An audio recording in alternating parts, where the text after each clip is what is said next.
الحمد لله الحنان المنان الذي خلق الإنسان وعلمه البيان والصلاة والسلام على رسوله سيد الإنس والجان وعلى آله وأصحابه ذوي الخير والإحسان أما بعد فأعوذ بالله من الشيطان الرجيم بسم الله الرحمن الرحيم تلك الرسل فضلنا بعضهم على بعض منهم من كلم الله ورفع بعضهم درجات إلى آخر هذه الآية. صدق الله مولانا العظيم وبلغنا رسوله النبي الأمين المتين المختار الكريم ونحن على ذلك لمن الشاهدين والشاكرين والحمد لله رب العالمين. بارگاہ رسالت معاب صلی اللہ تعالی علیہ وسلم میں درود پاک کا ہدیہ پیش کریں. اللہم صل علی سیدنا و مولانا محمد معدن الجود والکرم وآلہ واصحابہ الکرام وابنہ الکریم وبارک وسلم صلاة دائمتا سرمدا ابدا. اللہ کی سرتا بقدم شان ہے یہ، انسان ہی انسان وہ انسان ہے یہ. قرآن تو ایمان بتاتا ہے انہیں اور ایمان یہ کہتا ہے میری جان ہے یہ. عزیزان گرامی وقار، میلاد مصطفیٰ صلی اللہ تعالی علیہ وسلم کی مناسبت سے جو محافل اور جو مجالس یہاں پر منعقد کی گئی ہیں، آج پہلی محفل پاک ہے. رسول کریم صلی اللہ تعالی علیہ وسلم کی مولود پاک کی نسبت سے ہم جو محفل منعقد کرتے ہیں، سب سے پہلے میں آپ کو یہ بتا دوں اس کا فائدہ کیا ہے. برکات رحمات یہ سب اترتی ہی ہیں، ثواب اپنی جگہ پر، لیکن ایک بڑا فائدہ یہ ہوتا ہے کہ اگر عشق رسالت معاب صلی اللہ تعالی علیہ وسلم کی شمع مدھم ہونے لگتی ہے تو ان مجالس پاک سے وہ روشنی دوبالا ہو جاتی ہے. حضور کی امت حضور پاک صلی اللہ علیہ وسلم سے قریب ہو جاتی ہے.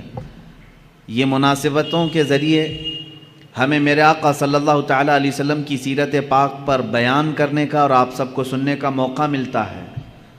ہر نوجوان بلکہ ہر بچہ اور ہر بوڑھا رسول کریم صلی اللہ تعالی علیہ وسلم کے اخلاق و کردار کو سنتا ہے اور اس نبی پاک سے محبت کا جذبہ اس کے دل میں بڑھتا جاتا ہے. اس لیے کہ امام غزالی رحمۃ اللہ تعالی علیہ نے اپنے ملفوظات میں ارشاد فرمایا، آپ سے جب سوال ہوا کہ امت جب قسم پرسی کے عالم میں ہو، امت کے اوپر برا وقت آئے تو اس کا علاج کس طرح سے کیا جائے، تو آپ نے فرمایا انہیں محبت رسول اور عشق رسول میں اور بڑھا دیا جائے. پوچھا گیا یہ کیسے ممکن ہے؟ محبت رسول اور عشق رسول کوئی ایسا تیل ہے کہ جو ڈال دیں تو آدمی اس سے بڑھ جائے، اس کی محبت میں اضافہ ہو جائے؟ آپ نے فرمایا دو چیزوں سے اس کے دل میں محبت رسول بڑھ جاتی ہے. پہلی چیز یہ ہے کہ وہ درود مبارکہ کی کثرت کرے، دوسری چیز یہ ہے کہ وہ سیرت مصطفیٰ کو زیادہ سے زیادہ پڑھے یا سنے. ان دو چیزوں سے وہ اللہ کے حبیب صلی اللہ تعالی علیہ وسلم سے قریب ہو جائے گا اور امت پر آئی ہوئی بلائیں اور آفات اور یہ قسم پرسی کے جو ایام ہیں یہ ختم ہو جائیں گے. یہ دنیاوی فائدہ ہوا. آخرت کا فائدہ یہ ہے، اللہ کے حبیب صلی اللہ تعالی علیہ وسلم کی حدیث ہے صاف، اس سے معلوم ہوتا ہے. حضور اکرم صلی اللہ علیہ وسلم نے فرمایا المرء مع من احب، آدمی قیامت کے دن اسی کے ساتھ اٹھایا جائے گا جس کے ساتھ دنیا میں وہ سب سے زیادہ محبت کرتا تھا. تم جس سے محبت کرتے تھے اسی کے ساتھ قیامت میں اٹھائے جاؤ گے. اور اس حدیث پاک کے بعد حضرت انس رضی اللہ تعالیٰ عنہ فرماتے ہیں فخر کرنے لگا میں اپنی زندگی پر، اس لیے کہ میں رسول پاک صلی اللہ علیہ وسلم سے دنیا میں سب سے زیادہ محبت کرتا ہوں، اور اللہ کے حبیب کے فرمان کے مطابق کل قیامت کے دن میں اپنے مصطفیٰ کے ساتھ اٹھایا جاؤں گا. میرے عزیزو، یہ ہے سیرت مصطفیٰ کی محفلوں کا فائدہ. آپ اللہ کے رسول سے قریب ہوں گے، محبت میں اضافہ ہوگا، اور قیامت کے دن بھی حشر کس کے ساتھ ہوگا؟ مصطفیٰ کریم صلی اللہ تعالی علیہ وسلم کے ساتھ ہوگا. آج سے ہم مسلسل اعلان کے مطابق محافل رکھیں گے انشاءاللہ العزیز، جس میں مختلف عنوانات پر حضور پاک صلی اللہ تعالیٰ علیہ وسلم کی سیرت طیبہ پر گفتگو کرنے کی ہم سعادت حاصل کریں گے۔ آج میں سب سے پہلے اس بات کو آپ کے سامنے بتا دوں کہ آج کے عنوان کے مطابق میں نے آیت کریمہ بھی تلاوت کی ہے۔ اللہ عز و جل نے اپنے بندوں کی ہدایت کے لیے 1,24,000 یا کم و بیش انبیاء کرام علیہ السلام کو دنیا میں بھیجا، یہ سب کا عقیدہ ہے۔ نبی آئے، رسول آئے، لیکن ان 1,24,000 کم و بیش انبیاء کرام میں سب سے افضل و اعلیٰ رسول محمد صلی اللہ تعالیٰ علیہ وسلم۔ مجھے آج اسی بات پر گفتگو کرنی ہے کہ جن کے متعلق شعر کہنے والے نعت گو حضرات نے زندگی بھر مدح سرائی کی، قلم ٹوٹ گئے مگر تعریف کا حق ادا نہ ہو سکا۔ اخیر میں یہاں تک کہا لوگوں نے لا یمکن ثناء کما کان حقہ بعد از خدا بزرگ توئی قصہ مختصر۔ فارسی میں یوں کہا کہ آپ کی کما حقہ، جیسے آپ کی شان ہے ویسے تعریف تو کوئی کر ہی نہیں سکتا۔ حاصل کلام گفتگو کا یہ ہے خدا کے بعد اگر کوئی مرتبہ ہے تو اے پیارے حبیب وہ آپ کا مرتبہ ہے۔ اسی کی ترجمانی اعلیٰ حضرت فاضل بریلوی رضی اللہ تعالیٰ عنہ نے فرمائی۔ آخری اپنے شعر میں فرماتے ہیں لیکن رضا نے ختم سخن اس پہ کر دیا، خالق کا بندہ خلق کا آقا کہوں تجھے۔ ایک مقام ہے خالق کا بندہ خلق کا آقا کہوں تجھے، ایک ہے رب تبارک و تعالیٰ کی ذات، اور اللہ کو چھوڑنے کے بعد پھر تمام مخلوق کی ذات۔ اللہ اور مخلوق کے درمیان اگر کوئی مرتبہ ہے تو وہ میرے آقا کا مرتبہ ہے۔ اتنا نہ بڑھاؤ کہ خدا تک پہنچ جائے، اور کبھی اتنا نہ گھٹاؤ کہ وہ عام بندہ بن جائے۔ اسی لیے اعلیٰ حضرت رضی اللہ تعالیٰ عنہ فرماتے ہیں ممکن میں یہ قدرت کہاں، واجب میں یہ عبدیت کہاں۔ یعنی اگر میں یہ سمجھ لوں کہ یہ قدرت کے برابر ہے حضور پاک کی ذات، یہ بھی جائز نہیں۔ میں حضور صلی اللہ تعالیٰ علیہ وسلم کو خدا نہیں کہہ سکتا، میرا عقیدہ نہیں ہے۔ ہم تثلیث کی طرح قائل نہیں ہیں، جیسے عیسیٰ علیہ السلام کو خدا کا بیٹا کہہ گئے۔ مسلمان اپنے رسول سے بے انتہا محبت کرتا ہے لیکن خدا کا درجہ نہیں دیتا۔ اعلیٰ حضرت فرماتے ہیں ممکن میں یہ قدرت کہاں، واجب میں عبدیت کہاں۔ یعنی عام بندہ کہوں یہ بھی نہیں بنتا مجھ سے، قدرت کہوں یہ بھی نہیں بنتا۔ حیران ہوں، یہ بھی ہے خطا، یہ بھی نہیں وہ بھی نہیں، عام بندہ بھی نہیں اور قدرت بھی نہیں۔ حق یہ کہ ہیں عبد الہ۔ اعلیٰ حضرت رضی اللہ تعالیٰ عنہ نے اس کے جواب میں ارشاد فرمایا یعنی یہ قدرت بھی نہیں ہے اور ایک عام عبد بھی نہیں ہے، اب ہے کیا؟ اس کو ایک دوسرے شعر سے میں کہتا ہوں، میں مانتا ہوں اے عقل والو میرا محمد خدا نہیں ہے، میں مانتا ہوں اے عقل والو میرا محمد خدا نہیں ہے، مگر دلوں میں یہ نقش کر لو کہ وہ خدا سے جدا نہیں ہے۔ یہ ہے مقام مصطفیٰ صلی اللہ تعالیٰ علیہ وسلم۔ ہاں ان کی طرح نہ بنو جو کہتے ہیں وہ عام بشر ہیں، اور نہ ان کی طرح بنو کہ حضور کو وہ یہ کہتے ہیں کہ جیسے مدینے میں خدا ہو کر اتر پڑا۔ ہم نہ غلو کرنے والوں میں سے ہیں اور نہ گستاخی کر کے نیچا دکھانے والوں میں سے ہے۔ ہمارا عقیدہ اہل سنت کا یہ ہے اللہ رب العزت کی ساری مخلوق میں اگر سب سے افضل کوئی انسان ہے وہ محمد رسول اللہ صلی اللہ علیہ وسلم۔ افضلیت مصطفیٰ صلی اللہ تعالیٰ علیہ وسلم پر ایک نہیں دو نہیں بے شمار دلیلیں موجود ہیں، قرآن کی بھی حدیث کی بھی۔ قرآن کہتا ہے تلک الرسل فضلنا بعضهم علی بعض، یہ وہ رسول ہیں جن میں سے ہم نے بعض کو بعض پر فضیلت دی ہے۔ رسولوں میں بعض کو بعض پر فضیلت دی گئی ہے یا نہیں ہے؟ اللہ تعالیٰ نے چند نبیوں کا ذکر اس میں فرما دیا، جیسے اللہ تعالیٰ فرماتا ہے موسیٰ علیہ السلام سے اللہ نے بات فرمایا، ان کو کلام کرنے کا معجزہ دیا۔ وَكَلَّمَ اللَّهُ مُوسَىٰ تَكْلِيمًا، اللہ نے موسیٰ سے کلام کیا۔ عیسیٰ علیہ السلام کے متعلق فرمایا وہ روح القدس کے ذریعے سے ان کی مدد کی۔ عیسیٰ علیہ السلام کو اللہ تعالیٰ نے بعض نبیوں پر مقام بلند فرمایا۔ ابراہیم علیہ السلام کے متعلق قرآن کہتا ہے وَاتَّخَذَ اللَّهُ إِبْرَاهِيمَ خَلِيلًا، اللہ نے ابراہیم کو خلیل بنایا۔ خلیل کس کو کہتے ہیں؟ دوست کو۔ خلیل کس کو کہتے ہیں؟ دوست کو کہتے ہیں۔ اسی طرح بعض انبیاء کرام علیہ السلام کے متعلق قرآن میں آیا ہے، اور ہم جب انبیاء کے نام لیتے ہیں تو دیکھیں میں آپ کو گناتا ہوں۔ سیدنا آدم صفی اللہ کہتے ہیں، اللہ کے وہ صفی ہیں۔ سیدنا نوح نجی اللہ کہتے ہیں، اللہ کے وہ نجی ہیں۔ حضرت ابراہیم علیہ السلام کے نام کے ساتھ سیدنا ابراہیم خلیل اللہ، سیدنا اسماعیل ذبیح اللہ، سیدنا موسیٰ کلیم اللہ، سیدنا داؤد خلیفۃ اللہ، سیدنا عیسیٰ روح اللہ۔ اللہ کے یہ کچھ نہ کچھ ہیں، کوئی اللہ کا صفی ہے، کوئی اللہ کا نجی ہے، کوئی اللہ کا خلیل ہے، کوئی اللہ کا ذبیح ہے، کوئی اللہ کا صدیق ہے، کوئی اللہ کا خلیل ہے، کوئی اللہ کا روح ہے۔ لیکن جب میرے آقا صلی اللہ تعالیٰ علیہ وسلم کے لیے اللہ نے فرمایا تو کیا فرمایا؟ محمد صلی اللہ تعالیٰ علیہ وسلم حبیب اللہ۔ یہ کیا ہے؟ اللہ کے حبیب۔ ایک ورڈ ایسا ہے حبیب کا جو کسی دوسرے نبی کے لیے نہیں آیا۔ حبیب کسے کہتے ہیں؟ خلیل دوست ہو گیا، صفی چنا ہوا، نجی شرافت میں ہے، اور دیگر انبیاء کی جو صفات ہیں وہ اپنی جگہ پر ہے۔ حبیب کہتے ہیں محبت کا وہ درجہ جس کو اعلیٰ حضرت رحمۃ اللہ تعالیٰ علیہ نے اپنے شعر میں یوں فرمایا، میں تو مالک ہی کہوں گا کہ ہو مالک کے حبیب۔ میں تو مالک ہی کہوں گا آپ کو یا رسول اللہ، میں تو آپ کو مالک ہی کہوں گا کہ ہو آپ مالک کے حبیب، کیونکہ جو حبیب ہوتا ہے اور جو محب ہوتا ہے دونوں کے درمیان کیا معاملہ ہوتا ہے؟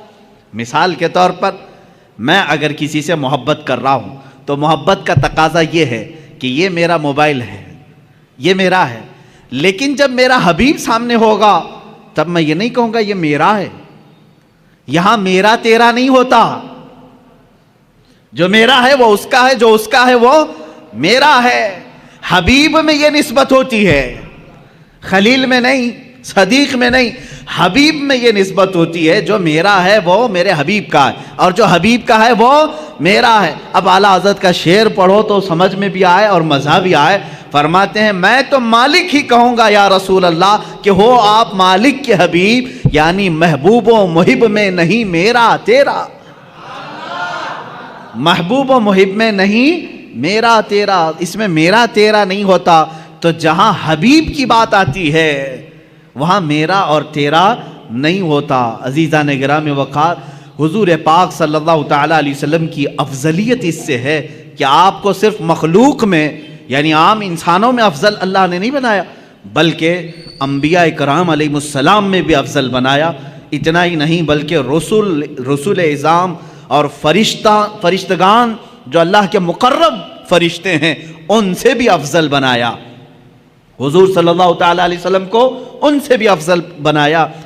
یہ باقی رہے مخلوقات، جنات ہوں، حیوانات ہوں، یہ تمام چیزیں اپنی جگہ پر، لیکن اللہ کے جو مقرب فرشتے ہیں، جو حاملان عرش ہیں، اللہ کے عرش کو اٹھائے ہوئے ہیں، جو نبیوں تک پیغام لانے والے ہیں، جو پورے کائنات کے لیے آسمان سے بارشیں برسانے اور پانی پہنچانے کا نظام سنبھالتے ہیں، ان تمام ملائکہ سے اللہ تعالیٰ نے اپنے نبی کو مکرم بنایا، معظم پیدا فرمایا، افضل بنایا ہے۔ اس کی کئی دلیلیں اور کئی مثالیں میں آپ کو بتا دوں۔ حضور پاک صلی اللہ تعالیٰ علیہ وسلم کی افضلیت دیکھیں، اعلیٰ حضرت رحمۃ اللہ تعالیٰ علیہ کے اشعار یہاں پر ہمیں بار بار یاد آتے ہیں۔ وہ جہنم میں گیا جو ان سے مستغنی ہوا۔ مستغنی کہتے ہیں جو یہ کہے نہیں مجھے رسول کی کوئی ضرورت نہیں، مستغنی کہتے ہیں اس کو، کہتے ہیں جو یہ کہے بے نیاز ہوں میں۔ وہ جہنم میں گیا جو ان سے مستغنی ہوا، ہے خلیل اللہ کو حاجت رسول اللہ کی۔ انبیاء کرام علیہ السلام کو رسول اللہ کی حاجت رہی ہے۔ کیسے؟ اب شروع سے چلتا ہوں میں۔ سب سے پہلے انسان، سب سے پہلے نبی، سب سے پہلے رسول آدم علیہ الصلاۃ والتسلیم ہے۔ جب آدم علیہ الصلاۃ والتسلیم کی پیدائش ہوئی، ولادت ہوئی. تو جانتے ہیں آپ ولادت کے احوال اور قوائف پڑھیں تو تفاسیر میں یہ بات ملتی ہے کہ زمین سے مختلف علاقوں کی مٹی لائی گئی, فرشتوں نے لا کر کے گوندھا, جنت کے پانی سے اسے گوندھا گیا اور اس کے بعد ایک شکل بنائی گئی. شکل بنانے کے بعد یہ تو جسم کی شکل ہوئی, اللہ رب العزت نے اب اس میں روح ڈالنی تھی. روح کیا چیز ہے؟ قرآن میں اللہ تعالیٰ نے فرمایا روح جو ہے یہ اللہ کا نور ہے, اللہ کا امر ہے. یسألونک عن الروح قل الروح من امر ربی. اللہ نے فرمایا کہ روح جو ہے اللہ کا حکم ہے یا اللہ کا نور ہے. نور جب یہ جسم میں ڈالنا ہوا, کس میں؟ آدم علیہ السلام کے جسم پاک میں, جس کو فرشتوں نے گوندھا تھا مٹی سے اور پانی سے, اور اس کو آگ سے تپا کر کے گرم کیا گیا تھا. 4 عناصر اس کے اندر رکھے گئے تھے. اب آدم علیہ السلام کے روح ڈالنی تھی جسم کے اندر, تو بزرگان دین نے لکھا ہے کہ روح کو ڈالا گیا, روح باہر آ گئی, کیونکہ روح نور ہے اور جسم مٹی سے بنا ہوا اندھیرا ہے. اندھیرا اور نور ایک جگہ جمع نہیں ہوتے. نور آیا تو اندھیرا نہیں ہوگا, اور اندھیرا ہے تو اس کا مطلب نور نہیں ہے. روح کا اور جسم کا ملاپ کیسے ہو؟ روح باہر آئی, پھر ڈالا گیا, وہ باہر آئی. روح کہنے لگی کہ مولا اس میں گھبراہٹ ہے, اندھیرا ہے, روح کو اس میں قرار پانا ہے. بزرگان دین ائمہ تفاسیر نے لکھا ہے کہ اللہ تعالیٰ نے روح کو اس کے اندر قرار رکھنے کے لیے آدم علیہ السلام کی پیشانی میں نور محمدی کو رکھا, مصطفیٰ کریم صلی اللہ تعالیٰ علیہ وسلم کے نور پاک کو رکھا, اور پھر روح کو ڈالا گیا. آدم علیہ السلام کے جسم پاک میں روح آئی, آپ کو پہلی مرتبہ ایک چھینک آئی اور آپ نے الحمدللہ کہا. یہاں سے ہے انسان کے سانس لینے کی ابتدا. میرے عزیزو, کائنات پہ سب سے پہلا انسان جو روح والا بنا اور سانس لینے کے قابل بنا, تو میں یہ کہتا ہوں کہ وہ نور محمدی کے صدقے میں سانس لیا. سانس لیا ہے کس کی بدولت؟ نور محمدی کے بدولت. مصطفیٰ کریم صلی اللہ تعالیٰ علیہ وسلم کا نور پاک آدم علیہ السلام کی پیشانی میں رکھا گیا. اب یہ نور جو ہے منتقل ہوتے ہوئے میرے آقا صلی اللہ علیہ وسلم کے والد ماجد تک آیا ہے. انشاءاللہ العزیز جب موقع آئے میلاد پاک کا, میں اس نور کے منتقل ہونے کی کیفیت کو بھی عرض کروں گا. آدم علیہ الصلوۃ والتسلیم کی بیداری کس کی بدولت؟ نور محمدی کی بدولت. جب آپ بیدار ہوئے, اتنا ہی نہیں, جلوہ محمدی کو کہاں کہاں دیکھو, جہاں دیکھا وہاں پایا. آدم علیہ السلام جب بیدار ہوئے, فرشتوں کو حکم ہوا کہ انہیں سجدہ کرو. فرشتے سجدہ کیے, ابلیس انکار کیا, مردود ہوا, اور اس کے بعد آدم علیہ الصلوۃ والتسلیم کو جنت میں ٹھہرایا گیا. آدم علیہ السلام جنت کے ہر دروازے کو دیکھتے, ہر دیوار کو دیکھتے. فرماتے ہیں ہر دروازے پر, ہر دیوار پر لکھا ہوا تھا لا الہ الا اللہ احمد رسول اللہ. آسمانوں میں میرے نبی کا نام کیا ہے؟ احمد ہے. زمینوں میں میرے آقا کا نام محمد ہے. عزیزان گرامی, آدم علیہ السلام نے جگہ جگہ پر کیا نام دیکھا؟ حضور پاک صلی اللہ علیہ وسلم کا نام رب ذوالجلال کے نام کے ساتھ. اب سنیے, یہ خیال آپ کے دل میں تھا, سوال بھی کیا آپ نے مولا سے, اے رب ذوالجلال تیرے نام کے ساتھ یہ ایک دوسرا نام کس کا ہے؟ اللہ رب العزت نے فرمایا وہ میرے حبیب کا نام ہے. وہ کہاں رہتا ہے؟ اللہ نے فرمایا وہ تو تیری ہی نسل میں بآخری زمانے میں پیدا ہوگا. یہ بات آئی گئی. آدم علیہ الصلوۃ والتسلیم کو اللہ تعالیٰ نے جنت میں ٹھہرانے کے بعد حکم فرمایا تھا, آپ کے جسم پاک سے حوا کو پیدا کیا گیا, اور اس کے بعد حکم ہوا کہ تم دونوں جنت میں ٹھہری رہو. لیکن ایک درخت تھا جنت میں جس کے قریب جانے سے اللہ نے منع فرمایا تھا, لا تقربا هذه الشجرہ, اس درخت کے قریب مت جانا. اللہ بہتر جانتا ہے وہ کیا حکمت تھی. اس درخت کے متعلق بڑے الگ الگ اقوال ہیں, وہ کون سا درخت تھا, کس پھل کا درخت تھا, لیکن بس اتنا تھا کہ اللہ نے وہاں جانے سے منع کیا تھا. ابلیس جو کہ شیطان ہو چکا تھا, اللہ نے اسے راندہ بارگاہ کر چکا تھا اور مردود بنا دیا تھا. ابلیس کا کام یہ تھا کہ وہ چیلنج کر دیا تھا اپنے رب تعالیٰ سے کہ میں اب آدم اور اس کی پوری اولاد کو گمراہ کرتا رہوں گا. اللہ تعالیٰ نے فرمایا کہ تجھے قیامت تک کا موقع ہے، جتنے لوگوں کو گمراہ کر سکتا ہے کر۔ ابلیس وہیں سے ابتدا کرتا ہے، آدم علیہ السلام سے ہی وسوسے ڈالنا شروع کیا۔ فوسوس لہما الشیطان، قرآن میں ہے ان دونوں کو وسوسہ ڈالا شیطان نے۔ کس کو؟ آدم علیہ السلام اور حضرت حوا کو، ہماری ماں کو اور ہمارے باپ کو وسوسہ ڈالا، یہ کہہ کر کے کہ تمہیں معلوم ہے اس درخت کے قریب جانے سے کیوں منع کیا ہے تمہیں اللہ نے؟ انہوں نے پوچھا کیوں؟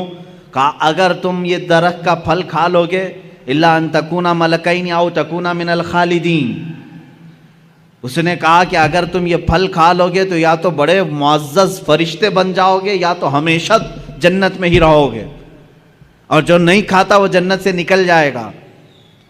ان کو ایسا لگا کہ جنت چھوڑنا نہیں چاہیے۔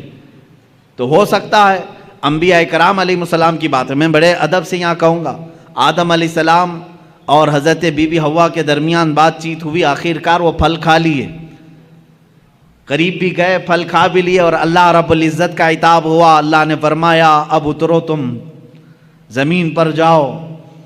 زمین پر اتار دیا گیا، دونوں کو الگ الگ اتارا گیا۔ حضرت آدم علیہ السلام کو اللہ تعالیٰ نے سرندیب پہاڑ پر اتارا، بی بی حوا کو جدہ میں عرب کے علاقے میں اتارا، دونوں الگ الگ زندگی گزارتے رہے، لیکن آدم علیہ السلام کو اس پھل کے کھانے پر افسوس رہا، روتے رہے، توبہ کرتے رہے، بار الہ تو نے منع کیا تھا میں کھا لیا، تو مجھے معاف کر۔ آدم علیہ السلام سب سے زیادہ رونے والوں میں شمار ہوتے ہیں، اتنا روئے تھے کہ تقریباً 300 سال کا عرصہ گزر گیا تھا۔ آدم علیہ السلام نے بے انتہا آہو بکا کی اللہ کی بارگاہ میں۔ اب مجھے جو بات عرض کرنی ہے یہ پورے واقعے میں وہ اب حاصل کلام یہ ہے، آدم علیہ السلام 300 سال روتے رہے، جنت میں رہے، جنت سے اترے، زمین پر آئے، 300 سال رہے، روتے رہے، اللہ کی طرف سے کوئی پیغام نہیں، توبہ قبول ہوئی نہیں ہوئی اس کے متعلق کوئی اشارہ نہیں۔ 300 سال کے بعد خود اللہ قرآن میں فرماتا ہے ہم نے آدم کے دل میں ایک بات ڈال دی۔ وہ بات کیا تھی؟ فَتَلَقَّى آدَمُ مِن رَبِّهِ كَلِمَاتٍ، اللہ نے آدم علیہ السلام نے اپنے رب سے کچھ کلمات سیکھ لیے۔ وہ کلمات کیا تھے؟ آدم علیہ السلام 300 سال پہلے کی بات یاد کرنے لگے، جب اللہ نے میرے جسم میں روح ڈالی اور روح سے میں بیدار ہوا، جنت کی ہر کھڑکی ہر دروازے پر میں نے ایک نام دیکھا تھا میرے خدا کے نام کے ساتھ، یہ بات یاد آئی، وہی کلمہ یاد آیا، وہی کلمہ یاد آیا جو جنت کی ہر در و دیوار پر لکھا ہوا تھا۔ تب آپ نے عرض کیا اے مولا جس کا نام تو نے اپنے نام پاک کے ساتھ لکھا ہے، اگر وہ تیرا محبوب ہے تو اس کی بدولت میری توبہ کو قبول فرما لے۔ اللہ رب العزت نے فوراً جبرائیل امین کو بھیجا اور فرمایا فتاب علیہ، اللہ نے تمہاری توبہ قبول کر لی۔ اللہ توبہ کے قبول ہونے میں اتنی سرعت، اتنی جلدی، اتنی تیزی اگر کسی نام کی وجہ سے ہے تو وہ محمد عربی صلی اللہ علیہ وسلم کی۔ قرآن نے یہی کہا ہے اگر اے مومنو اگر تم اپنی جانوں پر ظلم کر لو، گناہ ہو جائے تو کہاں آؤ؟ قرآن میں ہے مسجد میں آؤ نہیں، کعبے میں آؤ نہیں، اے مومنو تم میرے رسول کے پاس آؤ، جاؤکا، اے رسول یہ تمہارے پاس آ جائیں، اور اگر آپ ان کے لیے سفارش کر دیں تو اللہ ان کی توبہ قبول کرے گا۔ اب اندازہ کریں آدم علیہ السلام کی توبہ قبول ہوئی، برکت کس کی تھی؟ محمد عربی صلی اللہ علیہ وسلم کی۔ مصطفیٰ کریم صلی اللہ تعالیٰ علیہ وسلم کا نام پاک آپ نے لیا اور دعا قبول ہوئی۔ اب سنیے ایک اور مزے کی بات، بعض روایات میں یہ بات ملتی ہے کہ آدم علیہ السلام خوش ہوئے، جبرائیل آئے جنت سے پیغام لے کر، اللہ تعالیٰ نے آپ کی توبہ قبول فرمائی۔ آدم علیہ السلام نے کہا وہ نام اتنی برکت والا، وہ نام اتنی عظمت والا، وہ نام اللہ رب العزت کی بارگاہ میں اتنے مقام و مرتبے والا، اے مولا اس نام پاک کی ذات اور اس کی ہستی کا ایک بار مجھے بھی تو دیدار کرا دے، ایک بار مجھے دیدار کرا دے۔ جو لوگ یہ کہیں کہ حضور پاک صلی اللہ علیہ وسلم کو 40 سال کے بعد نبوت ملی تھی، وہ یہ بات سنیں، ابھی دنیا وجود میں ہی نہیں آئی، کوئی بچے نہیں ہوئے آدم علیہ السلام کے، تب آدم علیہ السلام عرض کر رہے مولا اس شکل محمدی کو میں دیکھنا چاہتا ہوں جس کی بدولت میری دعا قبول ہوئی۔ اللہ تبارک و تعالیٰ نے آدم علیہ السلام سے فرمایا کہ تم اپنے دونوں انگوٹھوں کے ناخنوں میں دیکھو. یہ بیان کیا ہے کہ دونوں انگوٹھوں کے ناخنوں میں آپ نے دیکھا حضور پاک صلی اللہ تعالیٰ علیہ وسلم کا نور پاک ان کے انگوٹھوں میں رکھا گیا. آدم علیہ السلام نے بڑھ کر کے اس کو چوما اور اپنی آنکھوں سے لگا لیا. یہ ہمارا بھی آج طریقہ ہے. ظاہر سی بات ہے اصلی اولاد وہی ہے جو اپنے باپ کے طریقے پہ چلتی ہے. محمد صلی اللہ تعالیٰ علیہ وسلم. ہم کس کے طریقے پر چل رہے ہیں؟ باپ کے طریقے پر چل رہے ہیں. جو باپ کا نہ ہو اسے تکلیف ہو. ہم آدم علیہ السلام کی آل میں ہیں، اولاد میں ہیں، ہم اپنے باپ کے طریقے پر چل رہے ہیں.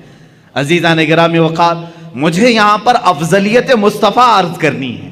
میرے آقا صلی اللہ تعالیٰ علیہ وسلم کی بات میں کمپیر اور موازنہ کر کے نہیں دکھا سکتا، کیونکہ حضور صلی اللہ علیہ وسلم نے فرمایا اس طرح نہ کرو کہ ایک نبی کو گراؤ دوسرے نبی کو بڑھاؤ. سارے انبیاء کرام علیہ السلام نبوت اور رسالت میں برابر ہیں، لیکن کچھ خصوصیتیں اللہ نے ان کو عطا کی ہیں. اس کا مطلب یہ نہیں کہ ہم کسی بھی دوسرے نبی کی توہین کریں گے، ہرگز نہیں. ہر نبی کا اپنا مقام ہے، ہر نبی کا اپنا ایک مقام و مرتبہ ہے، لیکن میرے مصطفیٰ صلی اللہ علیہ وسلم کی شان پاک الگ ہے. اعلیٰ حضرت فاضل بریلوی رحمۃ اللہ تعالیٰ علیہ نے فرمایا ہے خدا کی رضا چاہتے ہیں دو عالم. ساری دنیا کس کی رضا چاہتی ہے؟ آپ کیا کہتے ہو، کیا چاہتے ہو؟ اللہ ہم سے راضی ہو جائے. کون نہیں کہتا؟ انبیاء کہہ رہے ہیں اللہ راضی ہو جائے، اولیاء کہہ رہے ہیں اللہ راضی ہو جائے، جنات کہہ رہے ہیں اللہ راضی ہو جائے، فرشتے کہہ رہے ہیں اللہ راضی ہو جائے، حتیٰ کہ نباتات حیوانات سارے یہ کہتے ہیں اللہ راضی ہو جائے. خدا کی رضا چاہتے ہیں دو عالم، خدا چاہتا ہے رضائے محمد.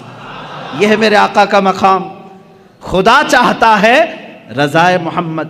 اب دیکھیں حضور پاک صلی اللہ تعالیٰ علیہ وسلم کی افضلیت پاک. حضرت بی بی رابعہ بصریہ رضی اللہ تعالیٰ عنہ سے پوچھا گیا قرآن میں کوئی ایسی آیت جو پوری امت کے لیے بہت حوصلے والی ہو، کون سی ہے؟ بعض لوگ یہ کہتے ہیں اللہ نے فرمایا لا تقنطوا من رحمت اللہ، تم اللہ کی رحمت سے نا امید مت ہو. فَإِنَّهُ يَغْفِرُ الذُّنُوبَ جَمِيعًا إِنَّ اللَّهَ يَغْفِرُ الذُّنُوبَ جَمِيعًا. اللہ بے شک سارے گناہوں کو معاف کرے گا. آیت ہے کہ نہیں حوصلہ دلانے والی؟ اللہ نے فرمایا اے لوگو اللہ کی رحمت سے نا امید مایوس نہ ہو، اللہ سارے گناہوں کو معاف کرے گا. بعض لوگ یہی کہتے ہیں یہ آیت ہے حوصلہ دلانے والی، بہت حوصلہ ہے. لیکن حضرت رابعہ بصریہ فرماتی ہے نہیں، میں سمجھتی ہوں ایک دوسری آیت ہے. پوچھا گیا وہ کون سی ہے؟ کہا سورہ والضحیٰ میں ہے. اللہ تعالیٰ نے فرمایا وَلَسَوْفَ يُعْطِيكَ رَبُّكَ فَتَرْضَىٰ، اے رسول ان قریب آپ کو آپ کا رب اتنا دے گا کہ آپ راضی ہو جائیں گے. کہا اس میں امت کی کیا بھلائی ہے؟ سوال کیا تھا؟ امت کے لیے، تمام انسانوں کے لیے حوصلے والی کوئی آیت ہے، بخشش والی کوئی آیت ہے؟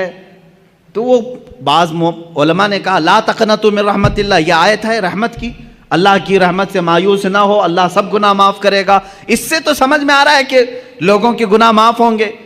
لیکن رابعہ بصریہ فرما رہی ہیں نہیں، آیت یہ ہے رسول کو اللہ فرما رہا ہے اے رسول آپ کو اللہ اتنا دے دے گا کہ ان قریب آپ کو اتنا دے گا کہ آپ راضی ہو جائیں گے. تو اس میں تو رسول کی رضا کی بات ہے، یہاں تمام انسانوں کا کیا بھلا ہے؟ حضرت رابعہ بصریہ فرماتی ہیں اس لیے کہ ہمیں معلوم ہے رسول اس وقت تک راضی نہیں ہوں گے جب تک سب کی بخشش نہ ہو جائے.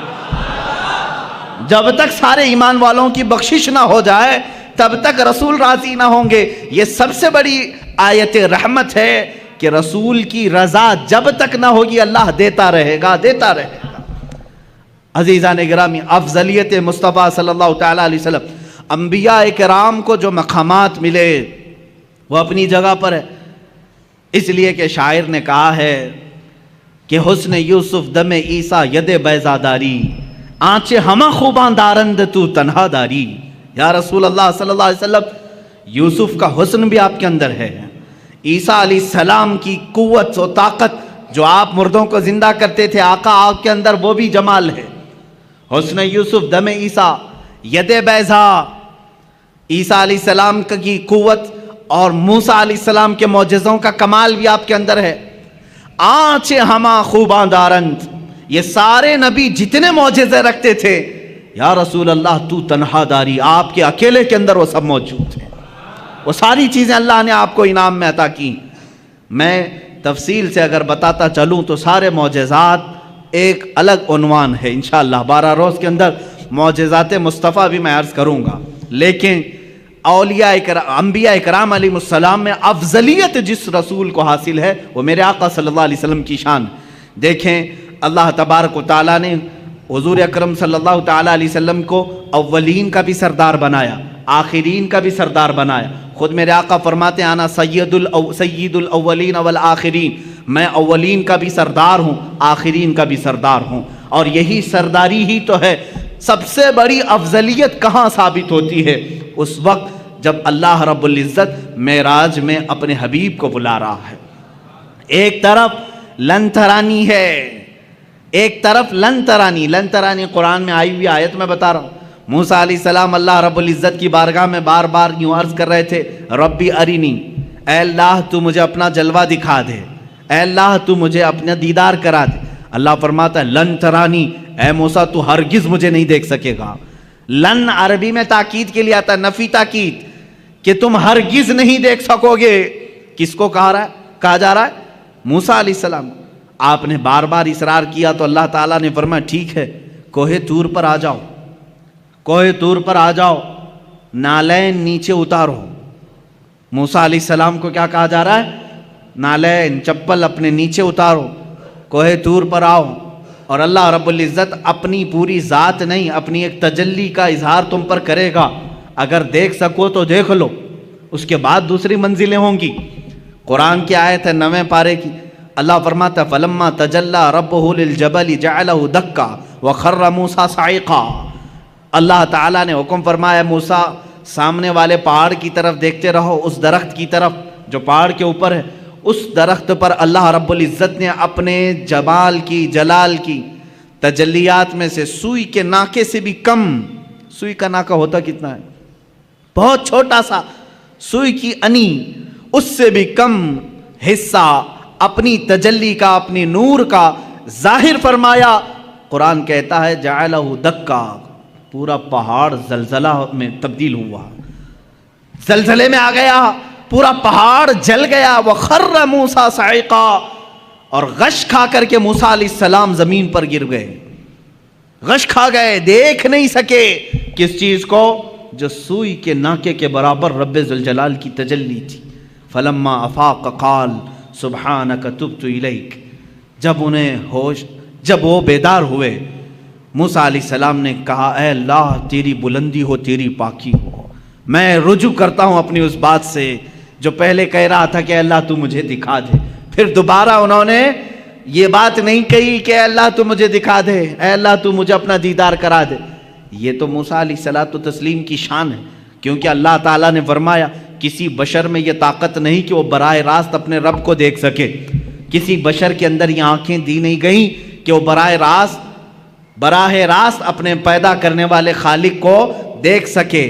لیکن یہی معاملہ جب میرے آقا کے ساتھ ہوا، 26 رجب المرجب ہے، اللہ کے حبیب صلی اللہ تعالیٰ علیہ وسلم اپنے دولت قدے پر حضرت ام ہانی کے گھر پر آرام فرما رہے ہیں۔ جبرائیل امین آئے اور آ کر کے میرے آقا صلی اللہ تعالیٰ علیہ وسلم کو بیدار کر رہے ہیں، تو بیداری کا طریقہ بھی بتایا گیا ہے۔ انہوں نے اپنی پیشانی حضور کے تلووں سے لگائی، ٹھنڈک سے آپ بیدار ہوئے۔ پوچھا جبرائیل اس وقت آنا کس بات کا ہے؟ جبرائیل نے کہا اللہ تعالیٰ آپ کو آسمانوں کی سیر کرانا چاہتا ہے، جنت، دوزخ، عرش، کرسی، لوح و قلم کے دیدار کرانا چاہتا ہے۔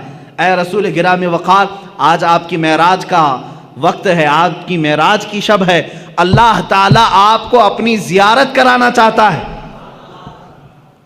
حضرت جبرائیل امین نے جب یہ کہا، حضور اکرم صلی اللہ تعالیٰ علیہ وسلم اٹھے، بیدار ہوئے اور وہاں سے مسجد حرم شریف تشریف لے گئے۔ براق آپ ہی کے لیے بنائی گئی سواری، اس پر اس سے پہلے نہ کوئی سوار ہوا، نہ ان کے بعد کوئی سوار ہوا۔ یہ حضور کی خصوصیات میں سے ہے۔ براق کی تیز رفتاری ایسی تھی جہاں تک ایک نگاہ پہنچتی ہے وہاں اس کا پہلا قدم ہوتا تھا۔ براق کی تیز رفتاری، رسول کریم صلی اللہ تعالیٰ علیہ وسلم اس پر جلوہ فرما ہو کر آسمانوں کے سفر پر گئے، لیکن اس سفر میں میرے آقا کی افضلیت تمہیں جگہ جگہ میں بتاؤں۔ اللہ اکبر، حرم پاک سے مسجد اقصیٰ تک کا سفر تو قرآن میں اللہ نے بیان کیا ہے۔ سبحان الذی اسری بعبدہ لیلا من المسجد الحرام الی المسجد الاقصی، پاک ہے وہ ذات جس نے اپنے بندے کو رات کے ایک چھوٹے سے وقت میں مسجد حرم سے مسجد اقصیٰ تک کا سفر کرایا۔ مسجد اقصیٰ کسے کہتے ہیں؟ بیت المقدس جو فلسطین میں ہے، جو ہمارا قبلہ اول ہے، پہلے ہم اسی کی طرف منہ کر کے نماز پڑھتے ہیں۔ حضور پاک صلی اللہ تعالیٰ علیہ وسلم مسجد اقصیٰ گئے تو سفر کے درمیان یہاں مسجد اقصیٰ آنے کا کیا مطلب ہے، کیا وجہ ہے؟ یہاں آئے حضور پاک صلی اللہ تعالیٰ علیہ وسلم تو دیکھا آپ تنہا نہیں تھے، آدم علیہ السلام سے لے کر عیسیٰ علیہ السلام تک جتنے نبی دنیا میں آئے سب کے سب وہاں جمع تھے، سب کے سب جمع تھے۔ حضور پاک صلی اللہ علیہ وسلم جیسی ہی تشریف لائے، سبوں نے حضور اکرم صلی اللہ علیہ وسلم کا استقبال کیا۔ اللہ کے حبیب صلی اللہ تعالیٰ علیہ وسلم پیدا ہونے کے اعتبار سے سب سے آخری زمانے میں آئے ہیں، لیکن جب مسجد اقصیٰ میں گزر رہے تھے تو سب سے آگے مصلی پر آپ تشریف فرما تھے، سب سے پہلے آپ مصلی پر تشریف لے گئے، آپ نے انبیاء کرام علیہ السلام کی امامت فرمائی۔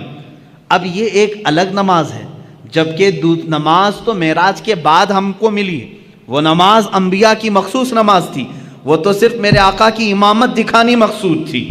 اس نماز کو نہ میں جمعہ سے تشبیہ دے سکتا ہوں نہ عید سے تشبیہ دے سکتا ہوں، اس لیے کہ نہ دنیا میں ایسی کوئی نماز ہوئی ہے نہ ہوگی جس کا امام سید الانبیاء اور مقتدی سارے رسول، سارے انبیاء، ایسی نماز کہاں؟ وہ خود اپنی اپنی شریعتوں کے مالک، اپنی اپنی امتوں کے آقا، لیکن آج میرے نبی کی اقتداء میں مقتدی بنے ہوئے تھے۔ لیکن اس نماز کا ایک الگ حال ہے، حضور نے امامت فرمائی، امام ہی خطبہ دیتا ہے یا نہیں؟ جمعہ میں جو نماز پڑھایا وہی خطبہ دے رہا ہے، عید میں جو نماز پڑھایا وہی خطبہ دے رہا ہے، لیکن اس نماز کا حال ایسا نہیں تھا۔ حضور نے امامت تو فرمائی، خطبہ سب سے پہلے آدم علیہ السلام نے دیا، پھر ابراہیم علیہ السلام نے دیا، پھر اسماعیل علیہ السلام نے دیا، پھر موسیٰ علیہ السلام نے دیا، پھر عیسیٰ علیہ السلام نے دیا۔ کئی انبیاء کرام علیہ السلام خطبہ دے رہے تھے۔ یہ کیا خطبہ تھا؟ ہر نبی آتے تھے محمد عربی صلی اللہ علیہ وسلم کی تعریف بیان کرتے تھے۔ میرے عزیزوں، پھر کہتے ہو مولود کی محفل شرک و بدعت ہے، ان انبیاء کرام کو کیا فتویٰ دو گے جو نبی بازو بیٹھے ہیں اور ان کی تعریف میں وہ مدح سرائی کر رہے ہوں؟ حضور پاک صلی اللہ تعالیٰ علیہ وسلم کی تعریف بیان کرنا، یہی تو مولود کی محفل ہے، یہی تو میلاد کی محفل ہے۔ میلاد کی محفل میں مجھے بتاؤ کیا گانے بجانے ہوتے ہیں، کیا ڈھول باجے ہوتے ہیں؟ یہاں سیرت مصطفیٰ بیان کی جا رہی ہے، یہی تو ہم بیان کر رہے ہیں۔ اللہ کے نبی سب سے اعلیٰ ہیں، سب سے افضل ہیں، سب سے اشرف ہیں، سب سے اکرم ہیں۔ حضور کی تعریف بیان کرنا یہ تو معراج کے سفر میں انبیاء کی بھی سنت ہے۔ مسجد اقصیٰ میں سارے نبیوں نے خطبہ دیا، وہ کتنا وقت لگا ہوگا اللہ ہی بہتر جانے، اللہ ہی بہتر جانے۔ نبیوں کی طاقت و قوت اپنی جگہ پر، اس کو آپ گیس نہیں کر سکو گے۔ اللہ نے نبیوں کو کیا طاقت دی ہے، کون سی قوت ہے؟ یہاں لوگ حضور کی طاقت ناپنے کی کوشش کر رہے ہیں، دوسرے نبیوں کی طاقت ان کا اندازہ نہیں کر سکو گے۔ نماز ادھر پڑھائی، جلسہ ختم ہوا، حضور پاک صلی اللہ علیہ وسلم پھر سفر پر روانہ ہوئے۔ کہاں؟ اب آسمانوں کا سفر تھا، جبکہ فرمایا گیا ہے آسمانوں کا سفر براق پر، اور وہ بھی تیز رفتار براق۔ لیکن حدیث میں یہ ملتا ہے میرے آقا صلی اللہ تعالیٰ علیہ وسلم پہلے آسمان پر جب پہنچے، دروازہ کھٹکھٹایا گیا، آسمان کا دروازہ ہے، یہ اللہ بہتر جانے۔ فرشتوں نے دروازہ کھولا اور جیسی پہلے آسمان پر آپ گئے، میرے آقا فرماتے میں نے آدم علیہ السلام سے ملاقات کی۔ کس سے؟ آدم علیہ السلام سے ملاقات کی۔ آدم علیہ السلام وہاں استقبال کے لیے تھے۔ ہر آسمان پر اللہ کے نبی صلی اللہ علیہ وسلم نے ایک ایک نبی سے ملاقات کی، حضرت یوسف علیہ السلام سے، حضرت عیسیٰ علیہ السلام سے، ساتویں آسمان پر حضرت ابراہیم علیہ السلام تھے۔ یہ ہر آسمان پر ایک ایک نبی سے ملاقات کی۔ اور ان نبیوں نے وہاں میرے آقا کا استقبال کیا. کہیں دہن کے گھوڑے دوڑاؤ تو ادھر کے ادھر ہو جاؤ گے، خیالات اور اپنی عقل کو دوڑاؤ گے تو ادھر کے ادھر ہو جاؤ گے. مولانا ابھی تو آپ کہہ رہے تھے رسول سارے نبیوں کی امامت کر رہے تھے، اور ابھی آپ کہہ رہے ہیں کہ وہ آسمانوں پر مل رہے تھے. بات تو ہے نا؟ ہاں، تو مجھے تو ظاہر واضح کرنا ہی پڑے گا. ہاں یقیناً مسجد اقصی میں امامت میرے آقا کر رہے تھے، نبی اقتدا کر رہے تھے، اور آسمانوں میں بھی انبیاء پہنچے تھے. حضور پاک صلی اللہ تعالی. اب یہاں کہیں ایسی تو بات نہیں کہ حضور کی رفتار دھیمی ہے اور دوسرے نبیوں کی رفتار اور تیز ہے، وہ پہلے پہنچے ہوئے حضور سے. یہ خیال آئے گا، کوئی یہ سوال کرے گا؟ دوسرے رسول تو میرے نبی سے پہلے پہنچ گئے تھے آسمانوں پر، حضور تو بعد میں آئے. میرے عزیز، یہ سفر کو تمہیں سمجھنا ہوگا. یہ سفر عام سفر نہیں ہے، عام سفر نہیں ہے. یہ سفر ایسا ہی ہے جیسا کوئی دولہا اپنے گھر سے نکلتا ہے. دولہا جب اپنے گھر سے نکلتا ہے، کیونکہ ہم نے شروع سے دیکھا ہے اس سفر کو. دیکھتے ہیں آپ، جیسے ہی آپ دولہا بنے، ہمارے ہاں گھوڑوں اور گھوڑیوں کا رواج تو ہے نہیں. یو پی وغیرہ میں آپ جائیں گے تو آج بھی دولہے گھوڑی پر بیٹھتے ہیں سنور کر کے. ہاں، آپ وہ گھوڑی پر بیٹھتے ہیں اور آپ یہاں گاڑی پر بیٹھتے ہیں. بات ایک ہی ہے. جیسے ہی دولہا سج کر سنور کر تیار ہو کر گھر سے نکلتا ہے، ماں باپ ہوتے ہیں، رشتہ دار ہوتے ہیں، کھڑے رہتے ہیں، بھائی بہن. گھر سے جب دولہا رخصت ہو رہا ہوتا ہے، گاڑی میں بٹھانے سے پہلے اس کا صدقہ اتارا جاتا ہے. اور جب دولہا بہت خوبصورت لگتا ہے، ماں کہتی ہے سبحان اللہ، باپ کہتا ہے سبحان اللہ، بھائی کہتے ہیں سبحان اللہ. کہنا بھی چاہیے، اللہ اس کو نظر سے محفوظ رکھے. دولہے کو دیکھ کر کہتے ہیں سبحان اللہ، بہت اچھا لگ رہا ہے، ماشاء اللہ بہت اچھا لگ رہا. کہتے ہیں. اب میرے عزیز، اس سفر کے شروعات میں دولہا جب تیار ہوتا ہے تو رشتہ دار اس کو سبحان اللہ کہتے ہیں. لیکن جب میرے آقا صلی اللہ تعالیٰ علیہ وسلم اپنے گھر سے اٹھائے گئے اور مسجد حرم میں آپ کا سینہ پاک دھویا گیا اور آپ کو سواری پر بٹھایا گیا، اب یہاں نہ کوئی رشتہ دار ہے. میرے آقا صلی اللہ علیہ وسلم تو یتیم تھے، والد بھی نہیں اور والدہ بھی نہیں تھی، اور آپ کے بھائی نہیں تھے، بہنیں نہیں تھیں. اب یہاں اس دولہے کو کون کہے؟ سواری پر بیٹھا ہے. تب ہم نے قرآن کے 15ویں پارے کو پڑھا. اللہ فرما رہا ہے سبحان الذی اسریٰ بعبدہ. یہ پارہ ہی یہاں سے شروع ہوتا ہے. کوئی اور نہیں کہے گا محبوب، تمہارا خدا کہے گا سبحان اللہ. پاک ہے وہ ذات جس نے تمہیں سوار کرایا ہے. یہ اور شان ہے میرے مصطفیٰ کی. ہم گاڑی پر گھوڑے پر بیٹھیں، رشتہ دار سبحان اللہ کہیں. میرا نبی اگر سواری پر بیٹھے تو اللہ سبحان کہے، ان کا خالق خود کہے سبحان الذی. یہ سفر جو ہے باراتی اور دولہوں کا ہے. کبھی آپ نہیں دیکھتے کہ یہاں پر بھائی بہن سب تو دیکھ رہے تھے گاڑی پر بیٹھنے کے بعد، لیکن جب دولہا حال میں پہنچا ہے تو وہاں دیکھا یہی بھائی یہی بہنیں سب پہلے سے پہنچے ہوئے ہیں. کیوں؟ اس لیے کہ دولہے کا استقبال کرنا ہے. یہ سفر دولہے کا استقبالی سفر ہے. یہی میرے عزیزو، جب میرے آقا معراج کے سفر میں تھے، یہاں امامت تو کی مسجد اقصی میں، خطبے تو سب کے سنے، لیکن جب آسمانوں پر پہنچنا تھا تو حضور کا جو گھوڑا تھا، براق ہے، وہ دھیمی رفتار سے چل رہا تھا جیسے دولہے کی سواری چلتی ہے. اور انبیاء پہلے سے پہنچے ہوئے تھے، اس لیے نہیں کہ وہ نبی سے زیادہ رفتار رکھتے ہیں، اس لیے پہنچے تھے کہ دولہے کا انہیں استقبال کرنا تھا. یہ سفر کی حکمت ہے. میرے آقا صلی اللہ تعالیٰ علیہ وسلم کی یہ شان، آپ کی افضلیت ہر نبی نے تسلیم کی. قرآن نے خود ان نبیوں سے وعدہ لیا ہے.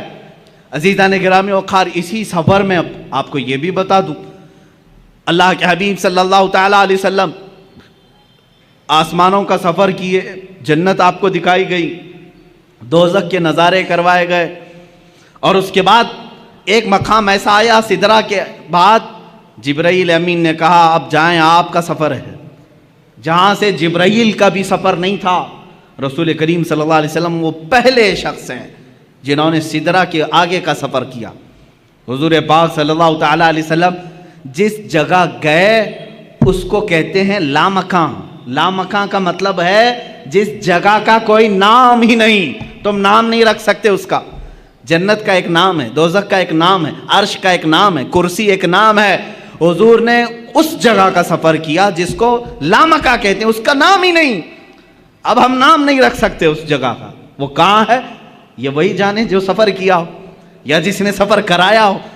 اللہ رب العزت نے اپنے قرب کی منزلوں سے آپ کو ہمکنار فرمائے، یہاں تک کہ میرے آقا صلی اللہ تعالیٰ علیہ وسلم معراج کی شب ارشاد فرماتے ہیں میں نے اپنے ماتھے کی آنکھوں سے اپنے رب کی تجلیات کو دیکھا، اللہ رب العزت کی ذات کو دیکھا۔ کیسے دیکھا؟ دور سے دیکھا، بلکہ قرآن کہتا ہے فَكَانَ قَابَ قَوْسَيْنِ أَوْ أَدْنَىٰ، یہ سورہ نجم کی آیتیں، کَانَ قَابَ قَوْسَيْنِ أَوْ أَدْنَىٰ، قوسین کہتے ہیں تیر، معلوم ہے بان اور تیر جو یہاں پر ہوتی ہے، فرمایا قرآن نے دو کمان کے اندر تیر رکھ کر کے مارتے ہیں نا، دو کمانوں سے کم کا فاصلہ تھا، اتنے قریب میرا حبیب آیا۔ اور کیسے دیکھا؟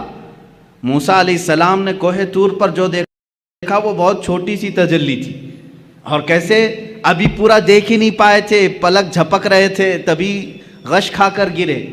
اور اللہ کے حبیب صلی اللہ علیہ وسلم کیسے دیکھے؟ نبی سے نہیں، قرآن سے ہی پوچھیں۔ سورہ نجم میں اللہ فرماتا ہے ما زاغ البصر وما طغا، ایسا دیکھا حبیب نے کہ نہ کبھی آنکھ جھپکی نہ پلٹی، اپنے رب کو دیکھتے رہے۔ لقد رأى من آیات ربہ الکبریٰ، اپنے رب کی نشانیوں کو دیکھتے رہے جیسے پوری آنکھیں کھلی رکھ کر کے کوئی دیکھتا ہے۔ کون یہ؟ کس نے دیکھا؟ یہ موسیٰ سے پوچھے کوئی، کس نے دیکھا؟ یہ موسیٰ سے پوچھے کوئی، آنکھ والوں کی ہمت پہ لاکھوں سلام۔ اسی لیے میرے اعلیٰ حضرت نے فرمایا ہے اب رسول پاک صلی اللہ تعالیٰ علیہ وسلم نے ذات خداوندی کو اپنے ماتھے کی آنکھوں سے دیکھا تھا۔ اب یہاں موسیٰ علیہ السلام کے دربار میں پھر آتا ہوں۔ موسیٰ علیہ السلام نے بہت چھوٹی تجلی دیکھی، لیکن کمال اتنی تجلی دیکھنے کے بعد بھی یہ کمال تھا کہ روایات یہ بتاتی ہیں موسیٰ علیہ السلام کی اب آنکھ میں آنکھ ڈال کر کے کوئی دیکھ نہیں سکتا تھا، اتنا جلال تھا، اتنا جلال تھا۔ اور موسیٰ علیہ السلام فرماتے ہیں رات کے اندھیرے میں 3 میل دور، 3 میل کا مطلب وہ 4.5 کلومیٹر، 4.5 کلومیٹر دور تک اگر کسی پتھر پر کوئی کالی چیونٹی چل رہی ہو، موسیٰ علیہ السلام فرماتے ہیں میں اس کو آرام سے دیکھ سکتا ہوں۔ 3 میل دور رات کے اندھیرے میں کالی چونٹی کسی کالے پتھر پر رینگ رہی ہو، موسیٰ علیہ السلام فرماتے ہیں میری آنکھیں اسے آرام سے دیکھ سکتی ہیں۔ یہ جلوہ تھا اس ہلکی سی تجلی کو دیکھنے کا، اس ہلکی سی تجلی کو دیکھنے کا، اور جس نے سراپا خدا کی ذات کو دیکھا اس کی آنکھوں کے نور کا حال کیا ہوگا۔ اسی لیے میرے اعلیٰ حضرت نے فرمایا اور کوئی غیب کیا تم سے نہاں ہو بھلا، جب نہ خدا ہی چھپا تم پہ کروڑوں درود۔ اعلیٰ حضرت رحمۃ اللہ تعالیٰ علیہ نے فرمایا ہے یا رسول اللہ دل فرش پر ہے تیری نظر، سر عرش پر ہے تیری گزر، دل فرش پر ہے تیری نظر، ملکوت و ملک میں نہیں کوئی شے وہ جو تجھ پہ آیا نہیں۔ کون سی ایسی چیز ہے جو رسول پاک سے چھپی ہوئی ہے؟ موسیٰ علیہ السلام جب رات کے اندھیرے میں 3 میل دور دیکھ سکتے ہیں تو اے سنیوں کیا ہمارا یہ عقیدہ نہیں ہو سکتا 4000 کلومیٹر دور مدینہ طیبہ سے ہمارا آقا ہم غلاموں کو دیکھ رہا ہے، محفل پاک کو ہماری وہ ملاحظہ فرما رہے ہیں۔ عزیزان گرام وقار، رسول کریم صلی اللہ تعالیٰ علیہ وسلم کی افضلیت پاک انبیاء کرام علیہ السلام کی زندگیوں سے۔ اب پھر میں موسیٰ علیہ السلام ہی کی بات کروں۔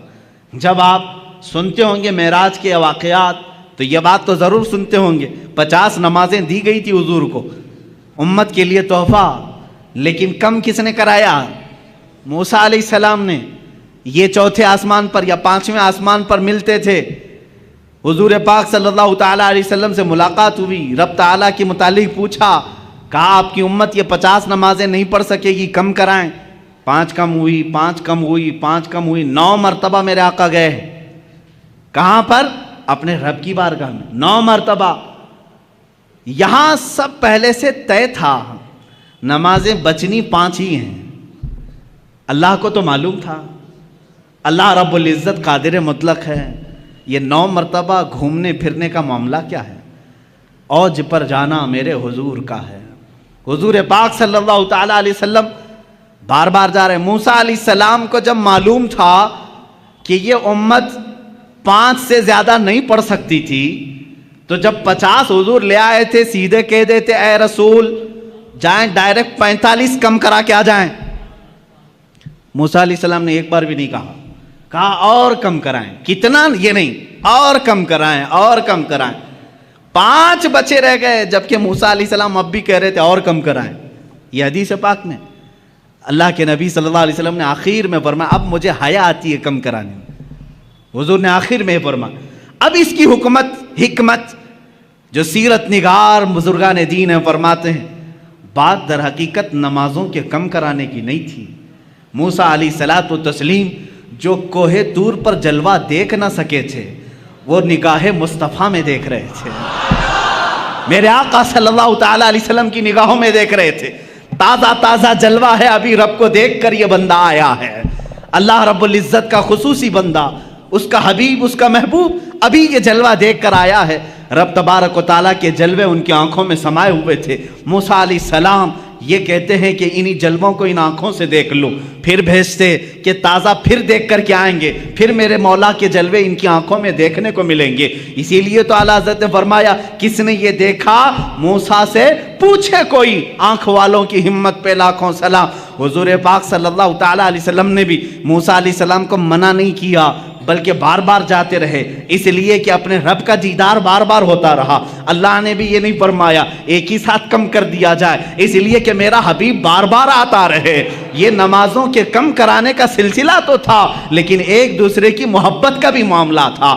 موسیٰ علیہ الصلوۃ والتسلیم جو جلوہ کوہ طور پر براہ راست نہ دیکھ سکے لیکن دیکھے تو کس کے ذریعے سے دیکھے, میرے مصطفیٰ کی نگاہوں کے ذریعے سے دیکھا. اسی لیے اعلیٰ حضرت نے فرمایا وہ جہنم میں گیا جو ان سے مستغنی ہوا ہے خلیل اللہ کو, میں کہتا ہوں ہے کلیم اللہ کو حاجت رسول اللہ کی, ہے کلیم اللہ کو حاجت رسول اللہ کی. ہر نبی کو رہی ہے میرے مصطفیٰ کی حاجت, ہر نبی کو رہی ہے میرے آقا صلی اللہ تعالیٰ علیہ وسلم کی حاجت. اور یہ بات آپ سنیں گے قیامت کے دن انشاءاللہ. اذهبوا الی غیری ہر نبی کہے گا اور سارے کہیں گے ایک ہی ہے جو آج سفارش کر سکتا ہے, تمہاری بھی کرے گا اور ہماری بھی کرے گا, وہ نام ہے محمد عربی صلی اللہ علیہ وسلم کا. عزیزان گرامی وقار, مصطفیٰ کریم صلی اللہ تعالیٰ علیہ وسلم کی افضلیت پاک. ابراہیم علیہ السلام کو اللہ نے خلیل بنایا لیکن اپنے نبی کو کیا بنایا, حبیب بنایا. اللہ کے رسول کیا ہیں, حبیب ہیں. اور ان کے بعد اب یہاں پر حضور پاک صلی اللہ تعالیٰ علیہ وسلم کے صبر کو لیں, شکر کو لیں, آپ کے تمام جلال موسوی کو, جمال عیسوی کو, حسن یوسفی کو لیں, سب چیزوں میں ایک نرالی شان دکھتی ہے. حسن کی بات آئی ہے تو عرض کروں, یوسف علیہ السلام کو حسن جو ہے معجزے میں ملا تھا. معجزہ کسے کہتے ہیں, معجزہ وہ جو عام انسان کی سمجھ میں نہ آئے, عام انسان کی سمجھ میں نہ آ سکے. یوسف علیہ السلام اتنے حسین تھے, اتنے حسین کہ لوگ یہ سمجھتے تھے, سوچتے تھے کیا انسان بھی ایسا ہو سکتا ہے, اتنا حسین. لوگ آج فلمیں بنا کر کے ان کا کیریکٹر دکھا رہے ہیں, تم کہاں سے یوسف کا ثانی لا سکو گے, نہیں پیدا کر سکو گے. بلکہ ان کے زمانے کے لوگ تو یہ کہتے تھے ہمیں تو یہ لگتا ہے فرشتہ ہے, بعض تو کہتے تھے کہ فرشتہ ہے, انسان ایسا کیسے ہو سکتا ہے. حسن جو ان کو ملا تھا, جمال, وہ معجزہ تھا, معجزہ تھا یوسف علیہ السلام کا حسن. اور بڑے واقعات ہیں قرآن پاک میں, پورا سورہ یوسف ہے. ان کے جمال پر کون کون فریفتہ نہیں تھا. ان کے جمال ہی نے, ان کے حسن ہی نے ان کو کنویں تک پہنچایا, کنویں سے پھر زلیخا کے گھر میں پہنچایا, بازار مصر میں, مصر کے بازار سے زلیخا کے گھر میں, زلیخا کے گھر سے جیل میں, جیل سے پھر وزارت عظمیٰ کی کرسی میں. یہ حسن ان کو اتنی منزلیں طے کراتا رہا کیونکہ حسن و جمال ان کا تھا. لیکن حاسدین بڑھتے گئے. ایک بات یاد رکھنا, کوڑھی سے کوئی حسد نہیں کرتا, کوڑھی سے کوئی حسد نہیں کرتا, حسن والے سے ہی حسد کرتا ہے. اگر تمہارا کوئی حاسد ہے تو شکر کرو اللہ کی بارگاہ میں, کوئی تو نعمت ہے میرے اندر اس لیے حسد کر رہا ہے. کوڑ والے سے کون حسد کرے گا, جو کھوڑ پھٹکا ہوتا ہے اس سے حسد نہیں کیا جاتا, حسن والے سے حسد ہوتا ہے.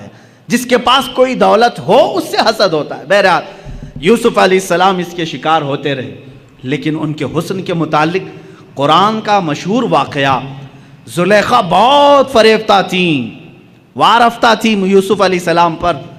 عورتیں تانا دینے لگیں کہ یوسف جوان ہے.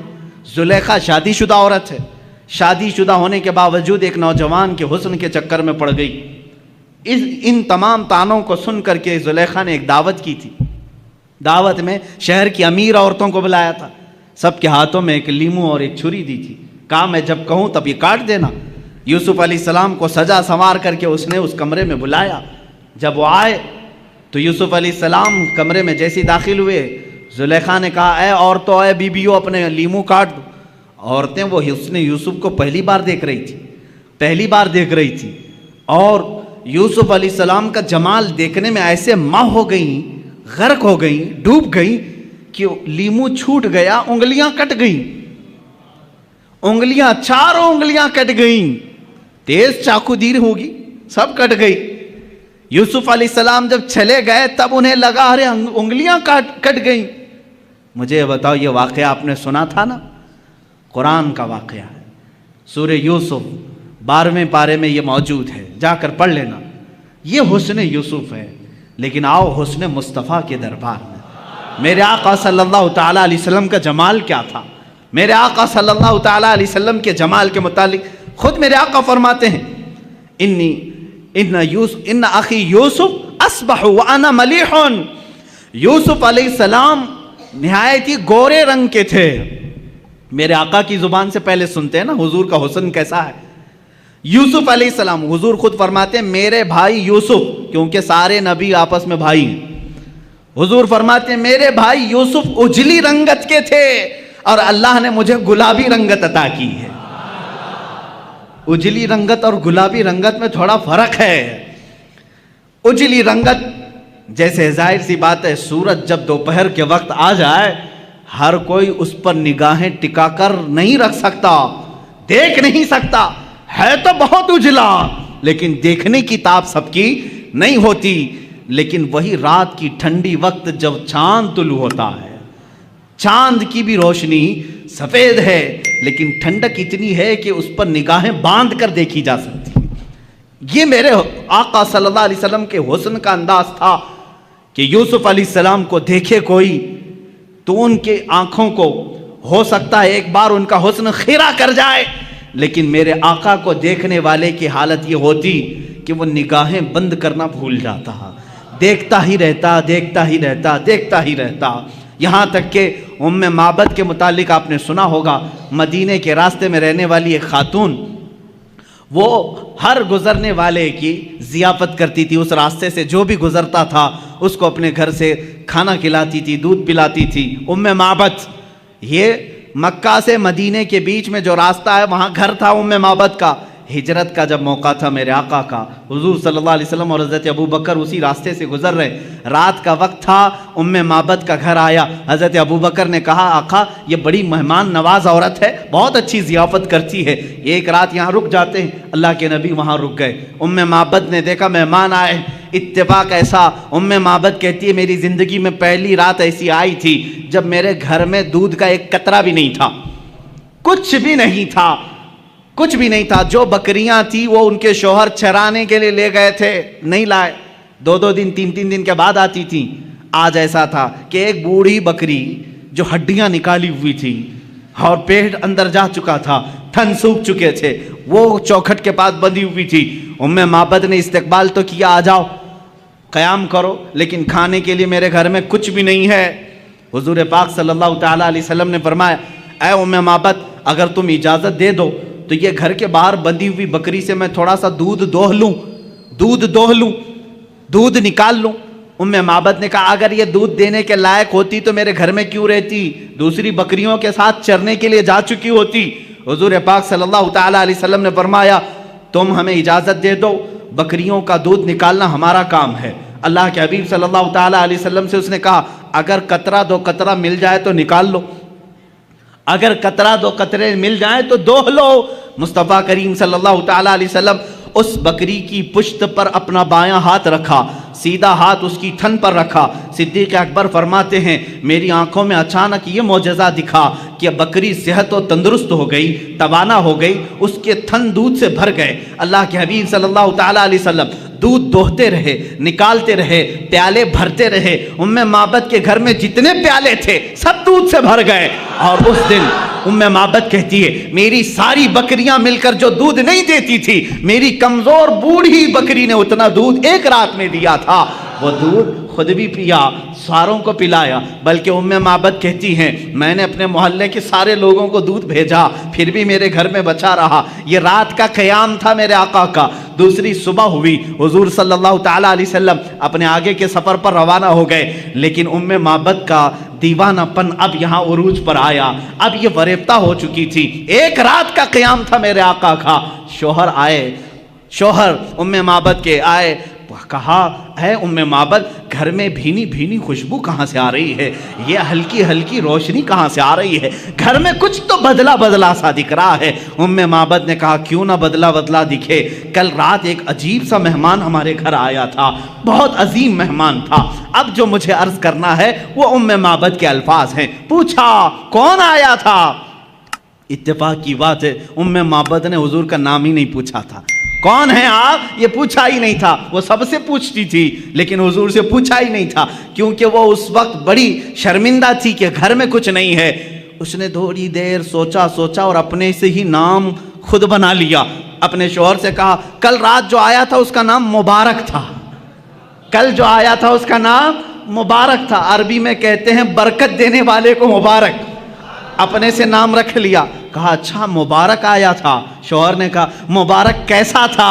ام معبد نے کہا بس نہ پوچھو کیسا تھا، دور سے دیکھو تو ایسا لگتا ہے قریب ہے، قریب سے دیکھو تو ایسا لگتا ہے کہ حسن کا سارا نظام اسی چہرے میں جمع ہے، اور جب وہ بات کرے تو ان کے زبان سے مشک و عنبر کی خوشبو آئے، جب وہ مسکرائے تو دانتوں سے ایسی روشنی کہ گھر میں اجالا ہو جائے، جب وہ پانی پیے تو ایسا لگے کہ پانی اترتا ہوا گلے سے نظر آئے، اور اپنے ہاتھ کسی سے ملائے تو ایسے لگے جیسے ریشم کا کپڑا کسی میں رکھا گیا ہو۔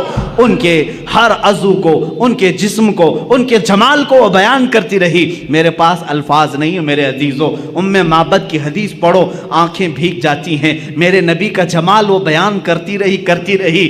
اب ابو معبد جو شوہر ہے وہ کہتے ہیں بس کر ام معبد، اتنی تعریف تو آج تک میں نے پورے عرب میں کسی کی نہیں سنی۔ شعر و شاعری کرنے والے بھی اتنی تعریف نہیں کرتے جتنی تعریف تو کر رہی ہے۔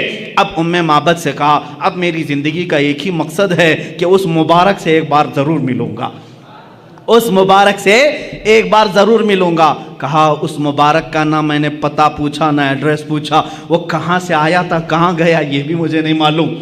یہ دو لوگ ایسے ہیں میرے عزیزوں، یہ ام معبد جو حسن و جمال کو میرے آقا کا بتا رہی ہیں۔ حسن یوسف الگ ہے، حسن مصطفیٰ الگ ہے، میں یہاں حسن کی بات کر رہی ہوں۔ اسی حسن کو تلاش کرتے کرتے وہ زندگی بیتا گئی۔ اللہ کی بارگاہ میں دعا کرنے لگی اے بار الہا جو مبارک آیا تھا اس تک ایک بار مجھے رسائی دے دے، کسی بھی طرح پہنچا دے۔ ایک بار ایسا ہوا کہ وہ بکریاں چراتے ہوئے نکلی، بکریاں بہک گئیں، بھٹک گئی، ایک بکری ادھر ایک بکری ادھر، چلتی چلتی بکریاں دوڑا رہی ام معبد کو۔ یہ بکریاں دوڑاتی دوڑاتی مدینے تک لے آئی،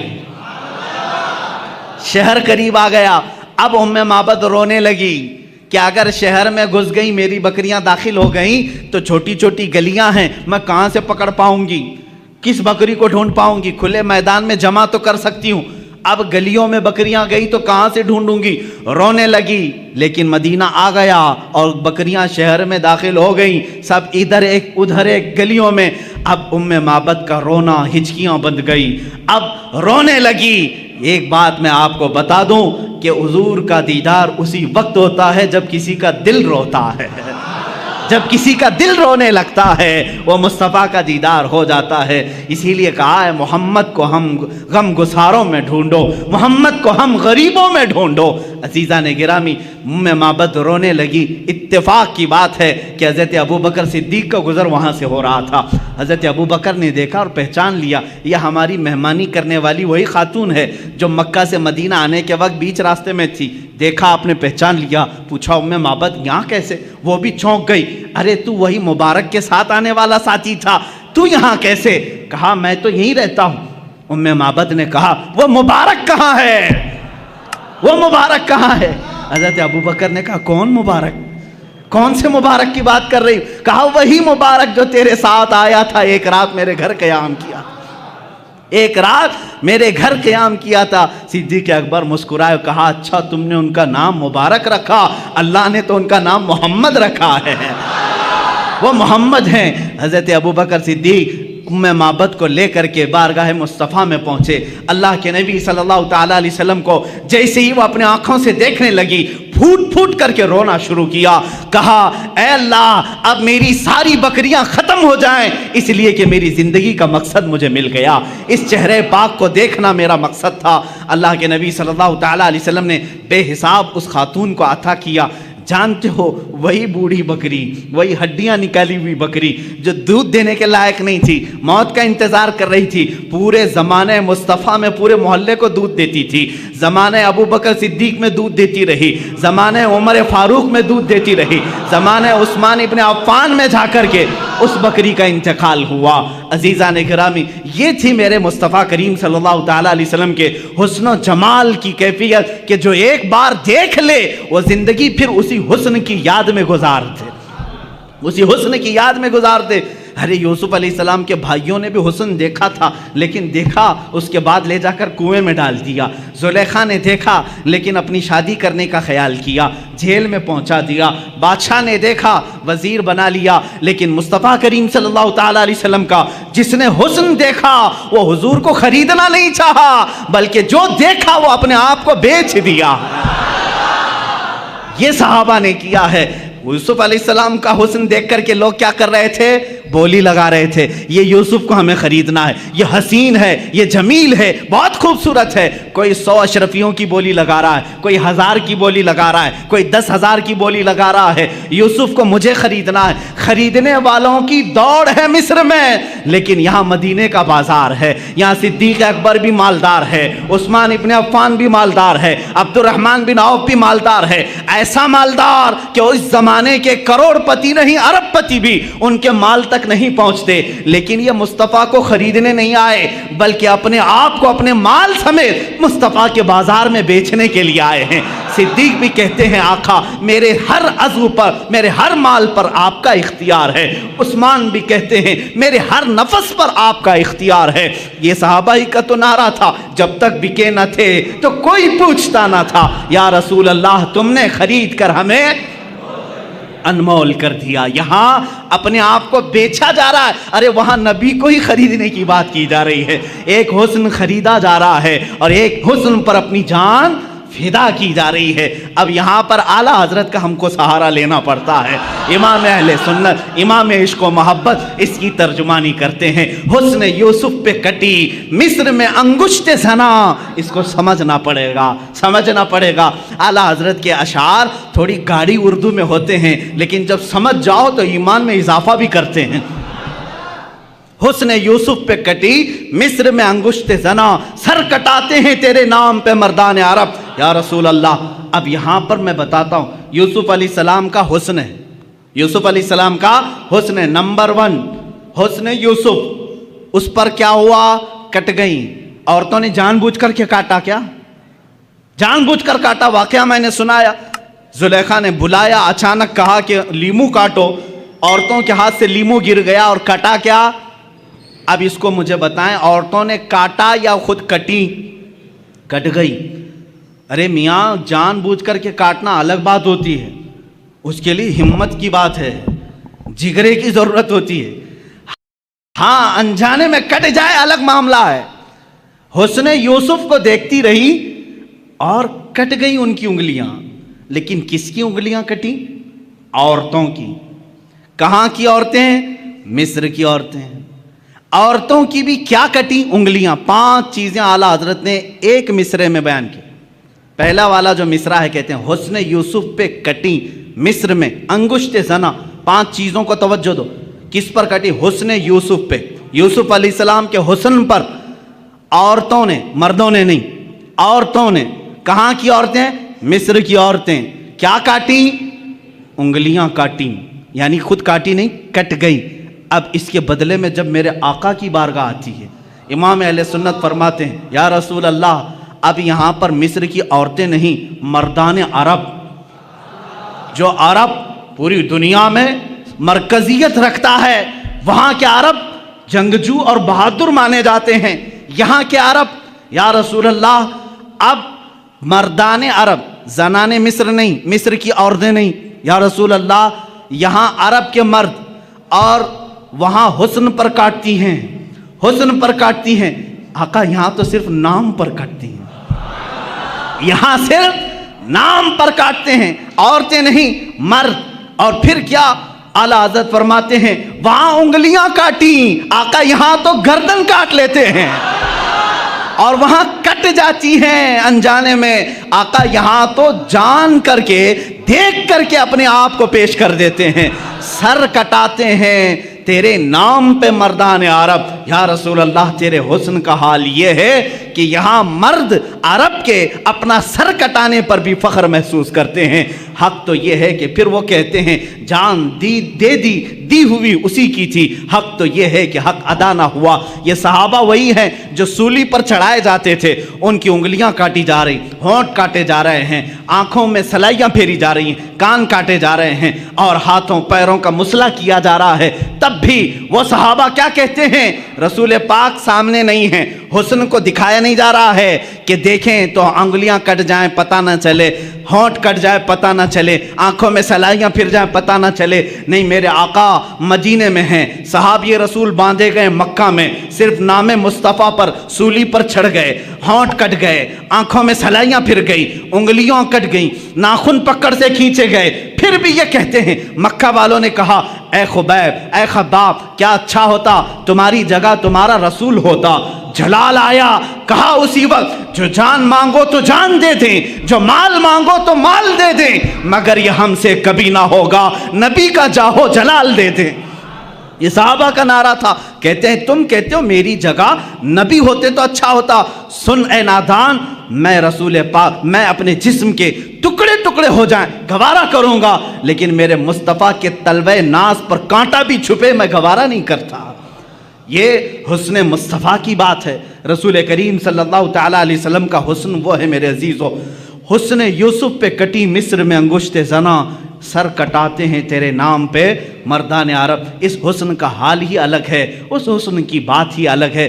میرے آقا کا حسن وہ تھا کہ صحابہ فرماتے ہیں کہ جیسے گلشن میں گلاب ہے، جیسے گلشن میں گلاب ہے، مگر اعلیٰ حضرت فرماتے ہیں دنیا ساری دیکھتی ہے باغیچے میں گلاب کھلا ہے نا، باغیچے میں گلاب کھلا ہے۔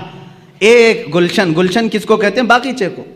باغیچے میں موگرا بھی ہے، چمپا بھی ہے اور گلاب بھی ہے، چمیلی بھی ہے، لیکن جب گلشن میں گلاب کھلتا ہے سب سے حسین لگتا ہے۔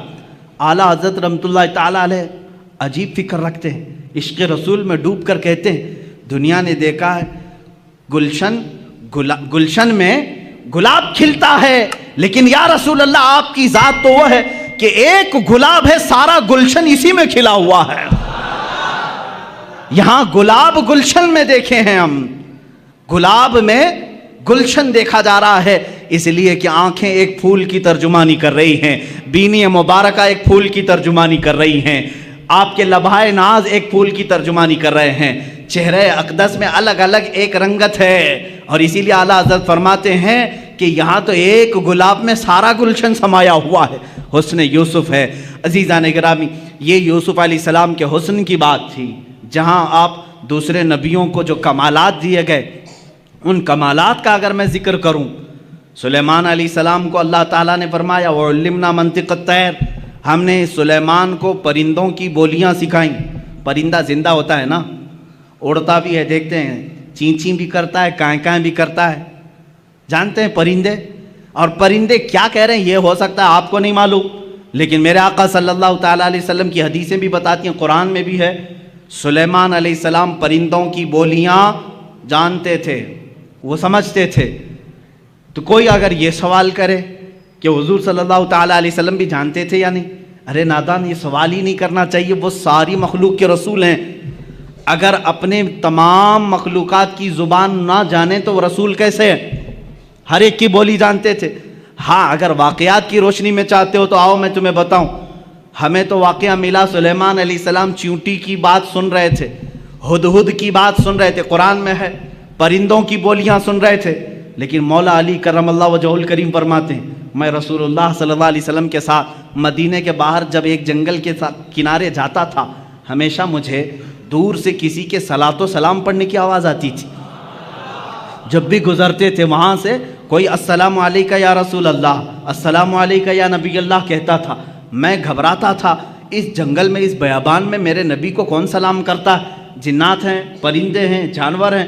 ایک دن پوچھ لیا، آقا اس بھرے جنگل میں آپ کو کون سلام کرتا ہے؟ رسول کریم صلی اللہ تعالیٰ علیہ وسلم نے مسکرائے، کہا اے علی یہ پہاڑ دیکھ رہے ہو؟ کہا ہاں۔ اس پر ایک پتھر ہے؟ کہا ہاں۔ اس پر کونے پر ایک جو پتھر ہے وہ پتھر روزانہ مجھ پر سلام بھیجا کرتا ہے۔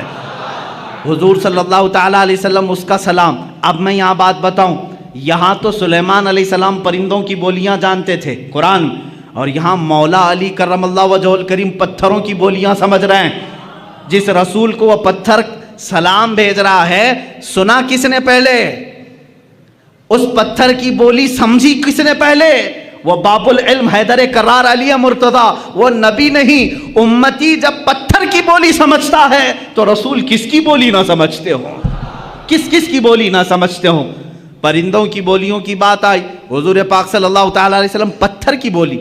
ایک بات یہ بھی سمجھ لیں آپ، پتھر تو کبھی ہم نے اڑتے ہوئے بھی نہیں دیکھا، آواز کرتے ہوئے بھی نہیں دیکھا، لیکن نبی سلام کرتے ہوئے سن رہے ہیں۔ مسجد نبوی میں میرے آقا ممبر پر کھڑے ہو کر خطبہ دے رہے ہیں، صحابہ فرماتے ہیں ہم نے دیکھا پوری مسجد میں بچے کے رونے کی جیسی آواز آنے لگی، کہیں سے کوئی بچہ رو رہا ہو، ہلکی ہلکی ہلکی آواز۔ صحابہ ادھر ادھر دیکھنے لگے، کہیں کوئی بچہ دکھا نہیں۔ تھوڑی دیر کے بعد میرے آقا صلی اللہ تعالیٰ علیہ وسلم ممبر سے اتر آئے، مسجد کے باہر دروازے کے تک پہنچے، وہاں ایک لکڑی پڑی ہوئی تھی۔ یہ وہی لکڑی ہے، یہ وہی عصا ہے جس کو حضور صلی اللہ تعالیٰ علیہ وسلم اپنے ہاتھ میں لے کر خطبہ دیتے تھے۔ جب ممبر بن گیا تو اس لکڑی کو آپ نے چھوڑ دیا۔ حضور صلی اللہ تعالیٰ علیہ وسلم اس لکڑی کو اٹھاتے، اپنے سینے سے لگایا، اپنے کانوں کے پاس لگایا، اور پھر اس کو پکڑ کر کے خطبے کے لیے تشریف لائے۔ صحابہ نے پوچھا بیچ خطبے میں آپ اترے، لکڑی کو اٹھایا، یہ کیا معاملہ ہے؟ حضور فرماتے ہیں تم نے جو رونے کی آواز سنی وہ اسی لکڑی کی رونے کی آواز تھی۔ یہ لکڑی میرے جدائی کے غم میں رو رہی تھی، جب تک میں اس کو ہاتھوں میں رکھتا تھا یہ خوش تھی، سارے لکڑیوں پر فخر کرتی تھی، اور جب میں نے اسے چھوڑ دیا تو یہ سسکنے لگی، رونے لگی، بلکنے لگی، اور اس کا رونا مجھ سے دیکھا نہ گیا۔ میں خطبہ چھوڑ کر ممبر سے اتر آیا، میں نے اس کو ہاتھوں میں اٹھایا، یہ مجھ سے کہنے لگی اے اللہ کے رسول، آپ نے مجھے اپنے ہاتھوں میں رکھ کر کے عزت سے نوازا تھا، میں دوسروں پر فخر کرتی، آقا مجھے ہمیشہ اپنے ساتھ رکھیں۔ میں نے اس کو اپنے ساتھ رکھنے کی بات کہی، یہ لکڑی خاموش ہو گئی۔ عزیزان گرامی، یہ وہ رسول ہیں جو بے جان لکڑی کے رونے پر بھی ممبر سے خطبے سے چھوڑ کر نیچے اتر آتے ہیں۔ یہ خطبے سے لکڑی کی آواز سن سکتے ہیں، پھر وہ کیسا امتی ہے جو یہ کہتا ہے رسول امتی کی آواز نہیں سن سکتے، تو بہرا ہے، تو گونگا ہے، تیرا عقیدہ خراب ہے۔ ہمارا عقیدہ تو یہ ہے رسول اگر لکڑی کے رونے کو گوارا نہیں کر سکتے، میرا عقیدہ یہ کہتا ہے امتی روئے گا، میرا نبی فریاد رسی کے لیے پہنچے گا، دستگیری کے لیے آئے گا۔ یہاں تمہیں رہنمائی حاصل کرنے کے لیے پھر بریلی کے تاجدار کے پاس پہنچنا ہوگا۔ وہ کہتا ہے عاشق رسول ہم یہاں سے پکارے وہ وہاں سے سنے، مصطفیٰ کی سماعت پہ لاکھوں سلام، دور و نزدیک کے سننے والے وہ کان لالے کرامت پہ لاکھوں سلام۔ عزیزان گرامی وقار، یہ بولیاں سمجھنے کی بات تھی۔ ایک بار مکہ مکرمہ کی ہی بات ہے یا مدینہ طیبہ کی، مکہ میں غالباً لوگوں میں ایک بات مشہور ہو گئی کہ فلاں ایک جگہ جو پتھر ہے، مورتی ہے، اس کا پجاری ہے، پوجا کرتا ہے۔ اچانک ایسا ہو گیا کہ وہ حضور صلی اللہ تعالیٰ علیہ وسلم کی شان میں برے برے کلمات کہہ رہا ہے۔ کون؟ پتھر، مورتی بول رہی تھی، مورتی بول رہی تھی۔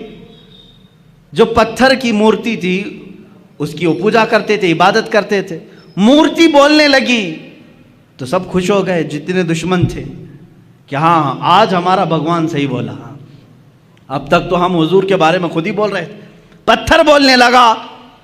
یہاں تو ڈپلیکیٹ بنا کر کے بولوایا جاتا ہے۔ آپ یہ مت سمجھیں کہ یہ وہ زمانہ نہیں تھا کہ پیچھے سے بیٹری اور سیل لگا کر کے مورتی کو بلوایا جا رہا ہو۔ سیل بھی نہیں تھا، بیٹری بھی نہیں تھی، کوئی کنیکشن بھی نہیں تھا۔ ہاں یہاں ہم سنتے ہیں اس طرح سے کہ کچھ خدا ایسے ہیں جو دودھ پیتے ہیں، پانی پیتے ہیں، لیکن انہی لوگوں کو معلوم بھی ہے وہ کہاں جاتا ہے پانی، کہاں جاتا ہے دودھ، جو لوگ اس طرح کی حرکتیں کرتے ہیں۔ لیکن مکہ میں جو ہوا وہ حقیقت میں ہوا، پتھر جو بول رہا تھا حقیقت میں بول رہا تھا۔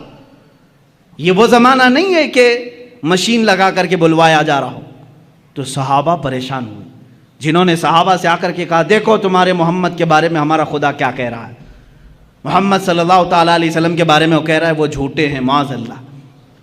حضور کے پاس آئے، صحابہ نے کہا آقا ایسا ایسا حادثہ ہو گیا ہے کہ فلاں پجاری کا جو بت ہے اس کا جو خدا ہے وہ بول رہا ہے، وہ بھی آپ کی شان میں برے جملے کہہ رہا ہے۔ حضور نے فرمایا ڈرتے کس بات کے ہو، چلو میں بھی سن لیتا ہوں کیا کہتا، میں بھی چلتا ہوں۔ حضور نے پیغام بھیجا، سارے لوگ جمع ہو گئے، بھیڑ جمع ہو گئی، خدا بول رہا ہے، حضور کی شان کے خلاف بول رہا ہے۔ ان کے لیے تو بڑی دلیل تھی، بڑی دلیل تھی۔ حضور صلی اللہ تعالیٰ علیہ وسلم نے یہ پوچھ لیا ان سے کہ تمہارا جو خدا بولتا ہے وہ سچ بولتا ہے؟ سبوں نے کہا بالکل سچ بولتا ہے، 100% سچ بولتا ہے۔ حضور نے یہ اقرار کروایا سچ بول رہا ہے، کہا بالکل سچ بول رہا ہے۔ اس وقت تک کیوں کہہ رہے تھے وہ؟ اس لیے کہ حضور کے خلاف بول رہا تھا۔ سارے صحابہ کو حضور لیے اور اس بت کے پاس گئے، جب پہنچے تو بڑی بھیڑ تھی، بھیڑ ہٹائی گئی۔ جب میرے آقا سامنے آئے تو وہ بت چپ ہو گیا، کچھ بھی نہیں بول رہا ہے، کچھ بھی نہیں بول رہا ہے، اس کی زبان سے کوئی لفظ نہیں آ رہا ہے۔ حضور نے فرمایا بہت شور تھا، بہت افواہ تھی کہ بولتا ہے، کچھ بھی نہیں بول رہا ہے۔ کہاں بول رہا ہے؟ کہا صبح سے بول رہا تھا، پتہ نہیں ابھی کیوں خاموش ہو گیا۔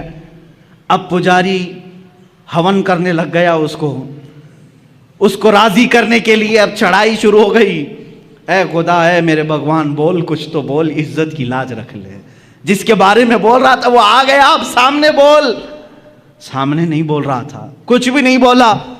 حضور صلی اللہ تعالیٰ علیہ وسلم نے پجاری کو کہا تو ہٹ جا، تو ہٹ جا۔ یہ بول رہا تھا، میں کہتا ہوں اے پتھر کیا تو بول رہا تھا؟ پھر سے بول کر سنا۔ حضور کا حکم ہوا، پتھر کی زبان سے آواز آنے لگی، اشہد ان لا الہ الا اللہ، اشہد ان محمدن رسول اللہ۔ میں گواہی دیتا ہوں کہ اللہ کے سوا کوئی معبود نہیں، میں گواہی دیتا ہوں کہ محمد اللہ کے رسول ہیں صلی اللہ تعالیٰ علیہ وسلم۔ جیسے ہی آپ نے یہ سنا، آپ نے ارشاد فرمایا لوگو تم نے کہا تھا تمہارا خدا 100% سچ بولتا ہے، سچ بولتا ہے، اب اس کی بات پر عمل کر لے جاؤ۔ لیکن غصے کے مارے اس بت کو انہوں نے توڑ دیا، مار دیا، ٹکڑے کر دیا۔ اب ہم دوسرا بنائیں گے، یہ نہیں چاہیے، یہ نہیں چاہیے، یہ گمراہ ہو گیا۔ کون گمراہ ہوا؟ خدا گمراہ ہو گیا۔ یہ نہیں چاہیے، یہ حضور کی بات کر رہا ہے، دوسرا چاہیے۔ یہ ہے جب کسی کے دل پر مہر لگ جائے وہ حقیقت کو نہیں سمجھتا۔ عزیزان گرامی وقار، حضور پاک صلی اللہ تعالیٰ علیہ وسلم نے بلوایا کس کو؟ پرندوں کو، جانوروں کو نہیں، پتھروں کو بھی۔ سلیمان علیہ السلام کی فضیلت اپنی جگہ پر کہ ان کو پرندوں کی بولیاں سکھائی گئی، مگر میرے مصطفیٰ صلی اللہ تعالیٰ علیہ وسلم تو پتھروں اور لکڑیوں کی بھی زبان جانتے تھے، لکڑیوں کی بھی زبان جانتے تھے۔ اب آئیں حضور پاک صلی اللہ تعالیٰ علیہ وسلم کے کمالات کے اعتبار سے دو چیزیں کہہ کر کے میں اپنی گفتگو کو سمیٹتا ہوں۔ یقیناً صبر ایوب کی جب بات آتی ہے اس کا مثل کوئی نہیں۔ ایوب علیہ السلام نے کمال کا صبر کیا ہے، اور صبر کا جب نام آتا ہے تو ایوب علیہ السلام کا نام ساتھ میں آتا ہے۔ آپ نے بارہا سنا ہوگا، اللہ تعالیٰ نے آپ کو آزمائش میں رکھا۔ اللہ تبارک و تعالیٰ نے سیدنا ایوب علیہ السلام کو ایسا نہیں کہ شروع سے بیماری میں رکھا، شروع سے ساری نعمتیں نکال لی، نہیں۔ ایوب علیہ السلام بڑے مالدار تھے، بہت اولاد والے تھے، کافی بیویاں آپ کی تھیں، 16 یا 27 بیویاں آپ کی کتاب میں شمار کی گئیں، کئی اولاد آپ کی تھی، مویشی تھے، جانور تھے، جائیدادیں تھیں، باغیچے تھے، بہت کچھ تھا آپ کے پاس۔ لیکن ایک بار اللہ تعالیٰ نے آزمائش کا حکم دیا، اب آزمایا جائے۔ پھر ان کے ایک ایک چیزیں غائب کی گئیں، ضائع کی گئیں، ان کے جانور مرے، ان کی اولاد کا انتقال ہوا، ان کی بیویاں فوت ہوئیں، باغیچے ہلاک ہو گئے، جائیدادیں ختم ہو گئی، حتیٰ کہ آپ کے جسم پاک میں بھی بیماری ڈال دی گئی، بہت تیز بخار آپ کو رہتا، یہاں تک کہ آپ کا جسم گل چکا تھا، اتنی شدت کا بخار آپ کو دیا گیا، لیکن اس وقت تک آپ صبر کرتے رہے، صبر کرتے رہے۔ صبر میں آپ ہی کا تو نام لیا جاتا ہے، لیکن میرے عزیزو وہ صبر ان کا معجزہ تھا۔ لیکن میرے آقا صلی اللہ علیہ وسلم کی زندگی پاک کو اگر میں بتاؤں، مصطفیٰ کریم صلی اللہ تعالیٰ علیہ وسلم وہ ذات ہے جب وہ دنیا میں تشریف لانے والے ہیں، دنیا میں ان کے آمد سے 6 ماہ پہلے ہی ان کے والد کا وصال ہو چکا ہے، انتقال پہلے ہی ہے۔ آپ میں سے سب کے باپ ہوں گے یا ماں ہوں گی، والدین کا سایہ کتنی اہمیت رکھتا ہے جانتے ہیں آپ؟ میرے مصطفیٰ صلی اللہ تعالیٰ علیہ وسلم دنیا میں تشریف لائے تو یتیمی کی حالت میں آئے ہیں، وہ یتیم پیدا ہوئے ہیں، عبداللہ کے در یتیم ہیں۔ اپنے باپ کو پیدا ہونے سے 6 ماہ پہلے ہی اللہ تبارک و تعالیٰ نے ان کی روح قبض فرمائی۔ لیکن یہ صبر نہیں ہے تو اور کیا ہے؟ بچے نے آنکھ کھولی، مکہ کا ماحول ایسا تھا کہ بچوں کو دودھ پلانے کے لیے ماں کے پاس نہیں، دور رکھا جاتا تھا۔ اس رواج کے اعتبار سے پہلے دن حضور اکرم صلی اللہ تعالیٰ علیہ وسلم کو یا دوسرے دن ہی حضور کو حلیمہ سعدیہ کے گود میں دے دیا گیا، ماں کے پاس نہیں۔ حلیمہ سعدیہ کے گھر جو مکہ مکرمہ سے بھی تقریباً 150 کلومیٹر کا دور کا سفر ہے، کون بچہ ہے آج دنیا میں جو اپنی ماں سے کو چھوڑ کر پہلے دن سفر کر رہا ہو؟ پہلے دن مجھے یاد ہے جب میں 11 سال کا تھا، مجھے دور پڑھنے کے لیے بھیجا جا رہا تھا، پورا سفر روتا ہوا گیا تھا، ماں کے آنچل سے لپٹ کر کے، باپ کے سینے سے لگ کر کے، بھائیوں کو چھوڑتا ہوا دیکھ کر کے، کون غم کے آنسو نہیں روتا؟ ایک بچہ جو اپنے گھر سے جاتا ہے ہوش و حواس میں، مجھے معلوم ہے میرے عزیزو ہجرت کیا چیز ہوتی ہے، جب چھوڑ کر کے اپنے عزیزوں کو جاتے ہیں۔ اس رسول کو، زندگی پاک کو پڑھو، یہ صبر نہیں ہے تو اور کیا ہے؟ جو پیدائش کے پہلے دن اپنی ماں سے 150 کلومیٹر دور حلیمہ سعدیہ کے ساتھ چلے گئے۔ حلیمہ سعدیہ نے 2 سال اپنے گھر رکھا، دودھ پلایا، اور اس کے بعد واپس لا کر کے بی بی آمنہ کے گھر دے دیتی ہیں۔ سیدہ آمنہ رضی اللہ تعالیٰ عنہ حضور صلی اللہ تعالیٰ علیہ وسلم کی تربیت فرماتی رہیں۔ لیکن یہاں اب گھر میں کون کون ہیں؟ حضور صلی اللہ تعالیٰ علیہ وسلم کے خاندان۔ خود میرے آقا فرماتے ہیں 6 سال کی عمر ہی تھی کہ حضرت آمنہ کے ساتھ مدینے گئے تھے، جب اس کا نام یثرب تھا، وہ حضور کا ننیال تھا، حضرت آمنہ کے گھر والوں کا، خاندان والوں کا شہر تھا۔ واپسی کے وقت بی بی آمنہ بیمار ہوئیں، تنہا رسول پاک صلی اللہ تعالیٰ علیہ وسلم حضرت آمنہ کے ساتھ سفر میں ہیں، اور آپ کے والد گرامی کی ایک کنیز ہے حضرت عبداللہ کی لونڈی ام ایمن، ساتھ سفر میں ہیں۔ 3 لوگ سفر پر ہیں، مدینے سے مکہ جا رہے ہیں، 450 کلومیٹر کا سفر۔ 6 سال کی عمر کا بچہ کر رہا ہے اپنی ماں کے ساتھ، بیمار ماں کے ساتھ، اپنے باپ کی کنیزہ کے ساتھ۔ بیچ میں مقام آتا ہے، مقام ابوا۔ آمنہ کہتی ہیں اب مجھ سے چلا نہیں جا رہا ہے، اب میری طاقت جواب دے گئی ہے۔ وہیں ماں سو گئیں۔ رسول کریم صلی اللہ تعالیٰ علیہ وسلم سرہانے کے پاس بیٹھے، کبھی پانی سے منہ پر چھڑکیاں دیتے، کبھی اپنی ماں کا سر اپنی گود پر رکھتے، اور پیشانی کو دیکھا گرم تپ رہی ہے۔ تھوڑی دیر میں اسی 6 سالہ محمد عربی صلی اللہ علیہ وسلم نے دیکھا آمنہ بی بی کی روح قبض انصری سے پرواز کر گئی ہے، سر وہیں رہ گیا، آنکھیں کھلی رہ گئی۔ کون ہے وہ بچہ جو 6 سال کی عمر میں اپنی ماں کی آنکھیں بند کر رہا ہو؟ سفر میں کوئی نہیں، ایک کنیز کے علاوہ خود ہی اٹھتے ہیں اور زمین کو کھودتے ہیں، قبر خود تیار کی، قبر خود تیار کی، ایک کنیز کے سہارے اپنے ماں کے جسم ناز کو اٹھایا، قبر میں دفن کیا۔ ہے کوئی مجھے بتاؤ 6 سال کی عمر میں کوئی تجہیز و تکفین کے انتظام کرتا ہو، کوئی اپنی ماں کا جنازہ اٹھاتا ہو؟ 6 سال کی عمر میں کوئی سفر کا بوجھ اٹھاتا ہو؟ 6 سال کی عمر میں وہ احمد مختار نے اپنی ماں کا لاش مبارکہ اٹھایا اور قبر میں دفن کیا، اور تنہا سفر کر کے واپس مکہ آئے۔ مکہ میں آنے کے بعد یہ صبر کی زندگی نہیں ہے تو اور کیا ہے؟ میرا عزیزو، صبر ایوب کی داستانیں ہم سنتے ہیں۔ ایوب علیہ السلام کے پاس شروع سے بہت کچھ تھا، جائیدادیں تھیں، اولاد تھی، بے شمار ان کے پاس مال تھا، مگر مصطفیٰ کریم یتیمی کی حالت میں دنیا سے آئے۔ 6 سال کی عمر پاک میں ماں بھی دنیا سے رخصت ہو گئی۔ 8 سال کی عمر میں جو دادا شفیق تھے، جو دادا نہایت رفیق تھے، آپ کی سرپرستی کرتے تھے، وہ تربیت کرتے تھے عبد المطلب، وہ بھی اس دار فانی سے کوچ کر گئے۔ عبد المطلب کو بھی دفن کیا، صرف چچا رہ گئے ابو طالب، جن کی پرورش میں رہے اور تجارت کرنے کے لیے پہلی مرتبہ 12 سال کی عمر میں یہ رسول پاک نکلتے ہیں۔ میرے آقا صلی اللہ تعالیٰ علیہ وسلم 12 سال کی عمر سے تجارت کر رہے ہیں۔ اب آؤ شادی کرنے کا موقع آیا ہے 25 سال کی عمر میں 40 سال کی بیوہ خاتون سے، جس کی آلریڈی 2 طلاق ہو چکی تھی، خدیجۃ الکبریٰ رضی اللہ تعالیٰ عنہا سے نکاح کیا۔ کیا یہ صبر نہیں ہے؟ یہ صبر نہیں ہے تو اور کیا ہے؟ 40 سالہ خاتون سے نکاح کیا، لیکن اگر عورتوں کا شوق ہوتا تو اسی وقت 4-5 اور کر لیتے، لیکن جب تک بی بی خدیجہ نکاح میں تھی کسی دوسری عورت سے آپ نے نکاح نہیں کیا۔ آپ نے 25 سال کی عمر سے لے کر آپ کی عمر مبارکہ جب 50 سال کی ہوئی تب تک بی بی خدیجہ کے ساتھ رہے۔ اب سنیں، حضور پاک صلی اللہ تعالیٰ علیہ وسلم وہ دنیا کے عظیم باپ ہیں جن کو اللہ نے 4 بیٹیاں اور 3 بیٹے دیے۔ صبر کی بات آتی ہے، باپ ہل جاتا ہے، باپ اپنی اولاد کے لیے سب کچھ کر جاتا ہے۔ ایک بچہ بیمار ہو تو ہم نے باپ کو تڑپتے ہوئے دیکھا ہے، ڈاکٹروں کے لباس سے الجھتے ہوئے دیکھا ہے، اور اس کو دواخانوں اور ہاسپٹلوں کے چکر لگاتے ہوئے دیکھا ہے۔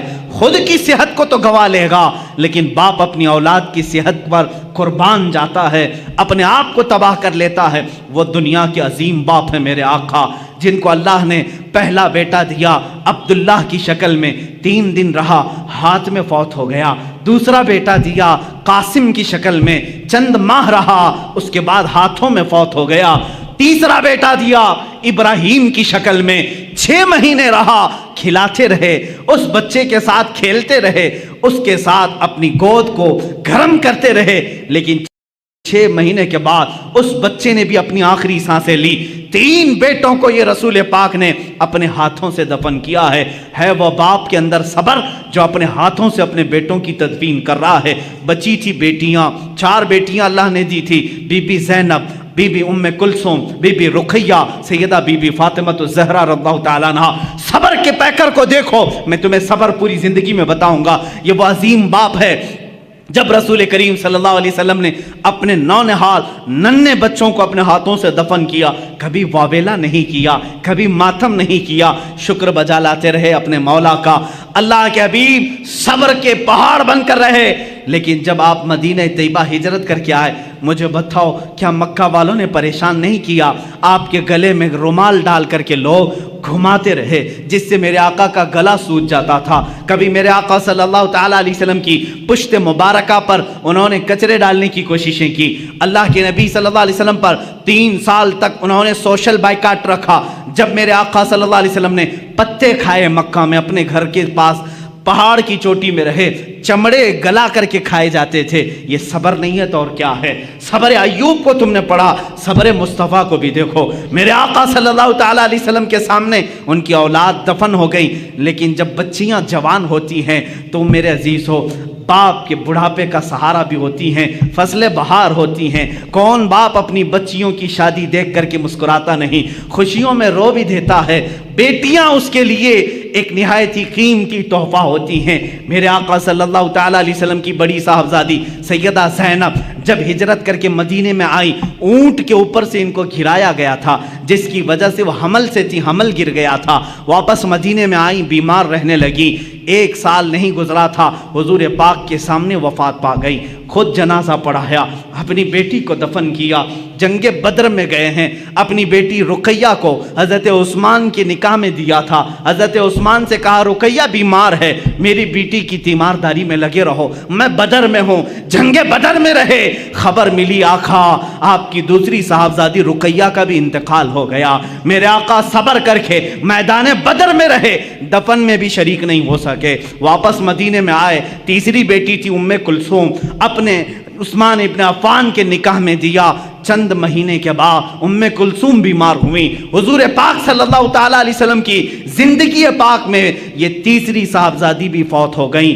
اللہ مجھے بتاؤ، جس کو اللہ نے 7 اولاد دیے، اس میں ایک بعد دیگرے اسی باپ نے اپنے بچوں کو دفن کیا ہے، اپنے بچوں کا جنازہ پڑا ہے، 3 بیٹے اور 3 بیٹیوں کو دفن کیا، لیکن زبان سے کبھی شکوہ نہیں کیا، کبھی شکایت نہیں کیا، اف تک نہیں کیا۔ صبر ایوب کا مقام اپنی جگہ پر، صبر مصطفیٰ کا مقام اور ہے، میرے آقا کا صبر کا مقام اور ہے۔ آخر میں صرف فاطمۃ الزہرا باقی رہی جب آپ کی وفات کا وقت تھا۔ میرے عزیزو، یہی فاطمہ زہرا سے حضور صلی اللہ تعالیٰ علیہ وسلم نے آخری وقت یہ کہا تھا، کانوں میں کچھ کہہ کر کے وہ رونے لگی، پھر بلایا، پھر کانوں میں کچھ کہا تو ہنسنے لگی۔ ماں عائشہ صدیقہ نے پوچھا تھا، فاطمہ تمہارے بابا نے کان میں کیا کہا تھا؟ فاطمہ نے کہا، پہلی بار جب انہوں نے کہا فاطمہ میں جا رہا ہوں اللہ کی بارگاہ میں رو پڑی۔ پھر بابا نے مجھے بلا کر کہا، فاطمہ میرے خاندان والوں میں سے میری وفات کے بعد سب سے پہلے تم مجھ سے ملنے کے لیے آؤ گی۔ میں ہنس پڑی کہ میری موت جلدی ہونے والی ہے۔ حضور پاک کی وفات ربیع الاول شریف میں ہوئی اور حضرت فاطمہ زہرا کی وفات رمضان مبارکہ میں، صرف 6 مہینے کے بعد حضرت فاطمہ بھی وصال کر گئی۔ یہ مصطفیٰ کا گھرانہ ہے۔ اسی مصطفیٰ کریم صلی اللہ تعالیٰ علیہ وسلم کے صبر پاک کے جلوے دیکھو۔ کیا نبی کونین اپنی قبر انور سے اپنے شہزادوں کی شہادت کربلا میں نہیں ملاحظہ کر رہے ہوں گے، جہاں ان کے شہزادوں کو تڑپایا گیا، بھوکا رکھا گیا، پیاسا رکھا گیا اور ان کے ٹکڑے کیے گئے، جسموں پر گھوڑے دوڑائے گئے، حسن مجتبیٰ کو زہر دیا گیا، حسین اعظم کی گردن کو جسم ناز سے الگ کیا گیا۔ کیا یہ میرے آقا نے قبر پاک سے ملاحظہ نہیں کیا ہوگا؟ عزیزان گرامی، اگر میں صبر مصطفیٰ کو گناؤں بہت طویل داستان ہوگی، لیکن میں اتنا ضرور بتاؤں گا، افضلیت مصطفیٰ ہر شکل میں تمہیں نظر آئے گی۔ اگر اللہ نے آدم علیہ السلام کو آہو بکا دیا تھا، وہ روتے تھے، اور وہ کس لیے روتے تھے؟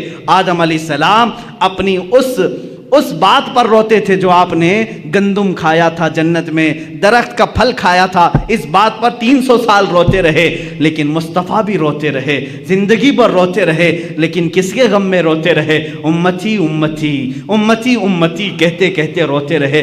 یہ ناز الگ ہیں، اسی لیے امام اہل سنت نے کہا ہے، اللہ کیا جہنم اب بھی نہ سرد ہوگا، رو رو کے مصطفیٰ نے دریا بہا دیے ہیں۔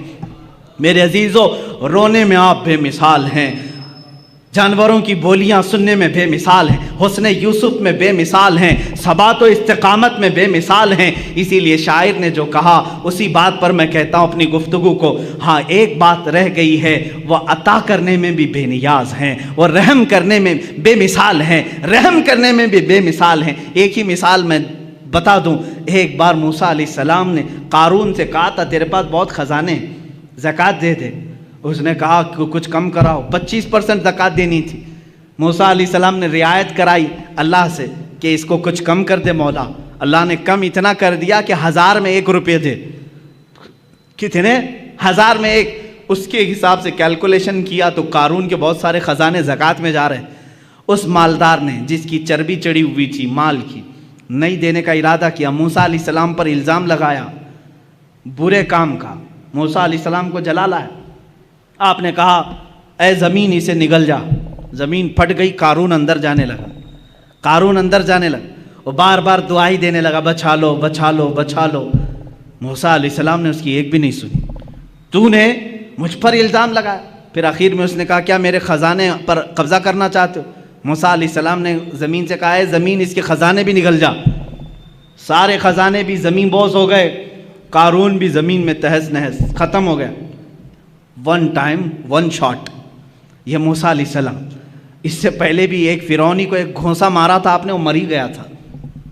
مصطفیٰ کریم صلی اللہ علیہ وسلم ہجرت کر کے مدینہ جا رہے ہیں، لالچ میں کئی لوگ پیچھے پڑ گئے تھے، ایک شخص سراقہ، یہ بھی پیچھے آ گیا، دوسرے تو کوئی پا نہیں سکے، سراقہ پا لیا۔ حضرت ابوبکر نے کہا آقا سراقہ دیکھ لیا ہے ہم کو، وہ تیر کمان لے کر کے آ رہا ہے ہمیں گرفتار کرنے، کیونکہ مکہ والوں نے کہا تھا جو محمد اور اس کے ساتھی کو لے آئے گا 100 اونٹ انعام میں دیے جائیں۔ حضور نے کہا اچھا اسی لالچ میں آ رہا ہے۔ حضور نے بھی فرمایا اے زمین سراقہ کو پکڑ لے۔ موسیٰ علیہ السلام نے قارون کو کہا تھا، میرے آقا نے سراقہ کو کہا، زمین کھل گئی، سراقہ گھٹنے تک چلا گیا، لیکن یہاں معاملہ الگ ہے۔ سراقہ نے کہا اے محمد تم کریم ابن کریم ہو، تمہارا معاف کرنے میں کوئی مثل نہیں ہے، مجھے معاف کر دو، میں اپنے ارادے سے باز آتا ہوں۔ حضور پاک نے کہا اے زمین سراقہ کو چھوڑ دے، یہ شان مصطفیٰ ہے، یہ شان مصطفیٰ ہے، سراقہ کو چھوڑ دے۔ زمین کھل گئی، سراقہ باہر آیا، لیکن ارادہ پھر بدلا، تھوڑی دیر کے بعد وہ پھر پیچھے پڑ گیا۔ حضور نے کہا اے زمین سراقہ کو پکڑ لے۔ اب کی بات زمین پھنس شک ہوئی، سراقہ کمر تک اندر چلا گیا، پھر رونے لگا، اے محمد تم کریم ابن کریم ہو، معاف کرنے میں تمہارا کوئی مثل نہیں۔ حضور نے کہا اے زمین سراقہ کو چھوڑ دے۔ زمین کھل گئی، پھر سراقہ نکل گیا، جا رہا تھا، سوچا ایک بار اور ٹرائی کر لوں، تیسری بار پھر پیچھے پڑ گیا، پھر قریب آیا۔ حضور نے فرمایا اے زمین سراقہ کو پکڑ لے۔ یہاں پکڑایا بھی جا رہا ہے، معاف بھی کرایا جا رہا ہے، پکڑایا بھی جا رہا ہے، معاف بھی کرایا جا رہا ہے۔ اسی لیے میں نے کہا موسیٰ علیہ السلام کے زمانے میں ہوتا ون ٹائم ون شاٹ، ایک ہی بار میں ایک ہی شاٹ پر ختم۔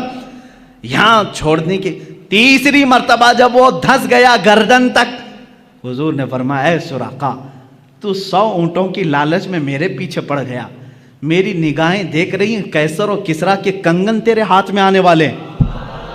قیصر و کسریٰ اس زمانے کے امریکہ یورپ کی طرح سپر پاور تھے، ان کے بادشاہوں کے پاس سونے کے کنگن تھے، وہ کسی عام آدمی کے خواب و خیال میں نہیں آتے۔ میرے آقا نے ڈائریکٹ پکڑنے کے لیے جو آ رہا ہے اسی کو کہا تیرے ہاتھ میں قیصر و کسریٰ کے کنگن دیکھ رہا ہوں۔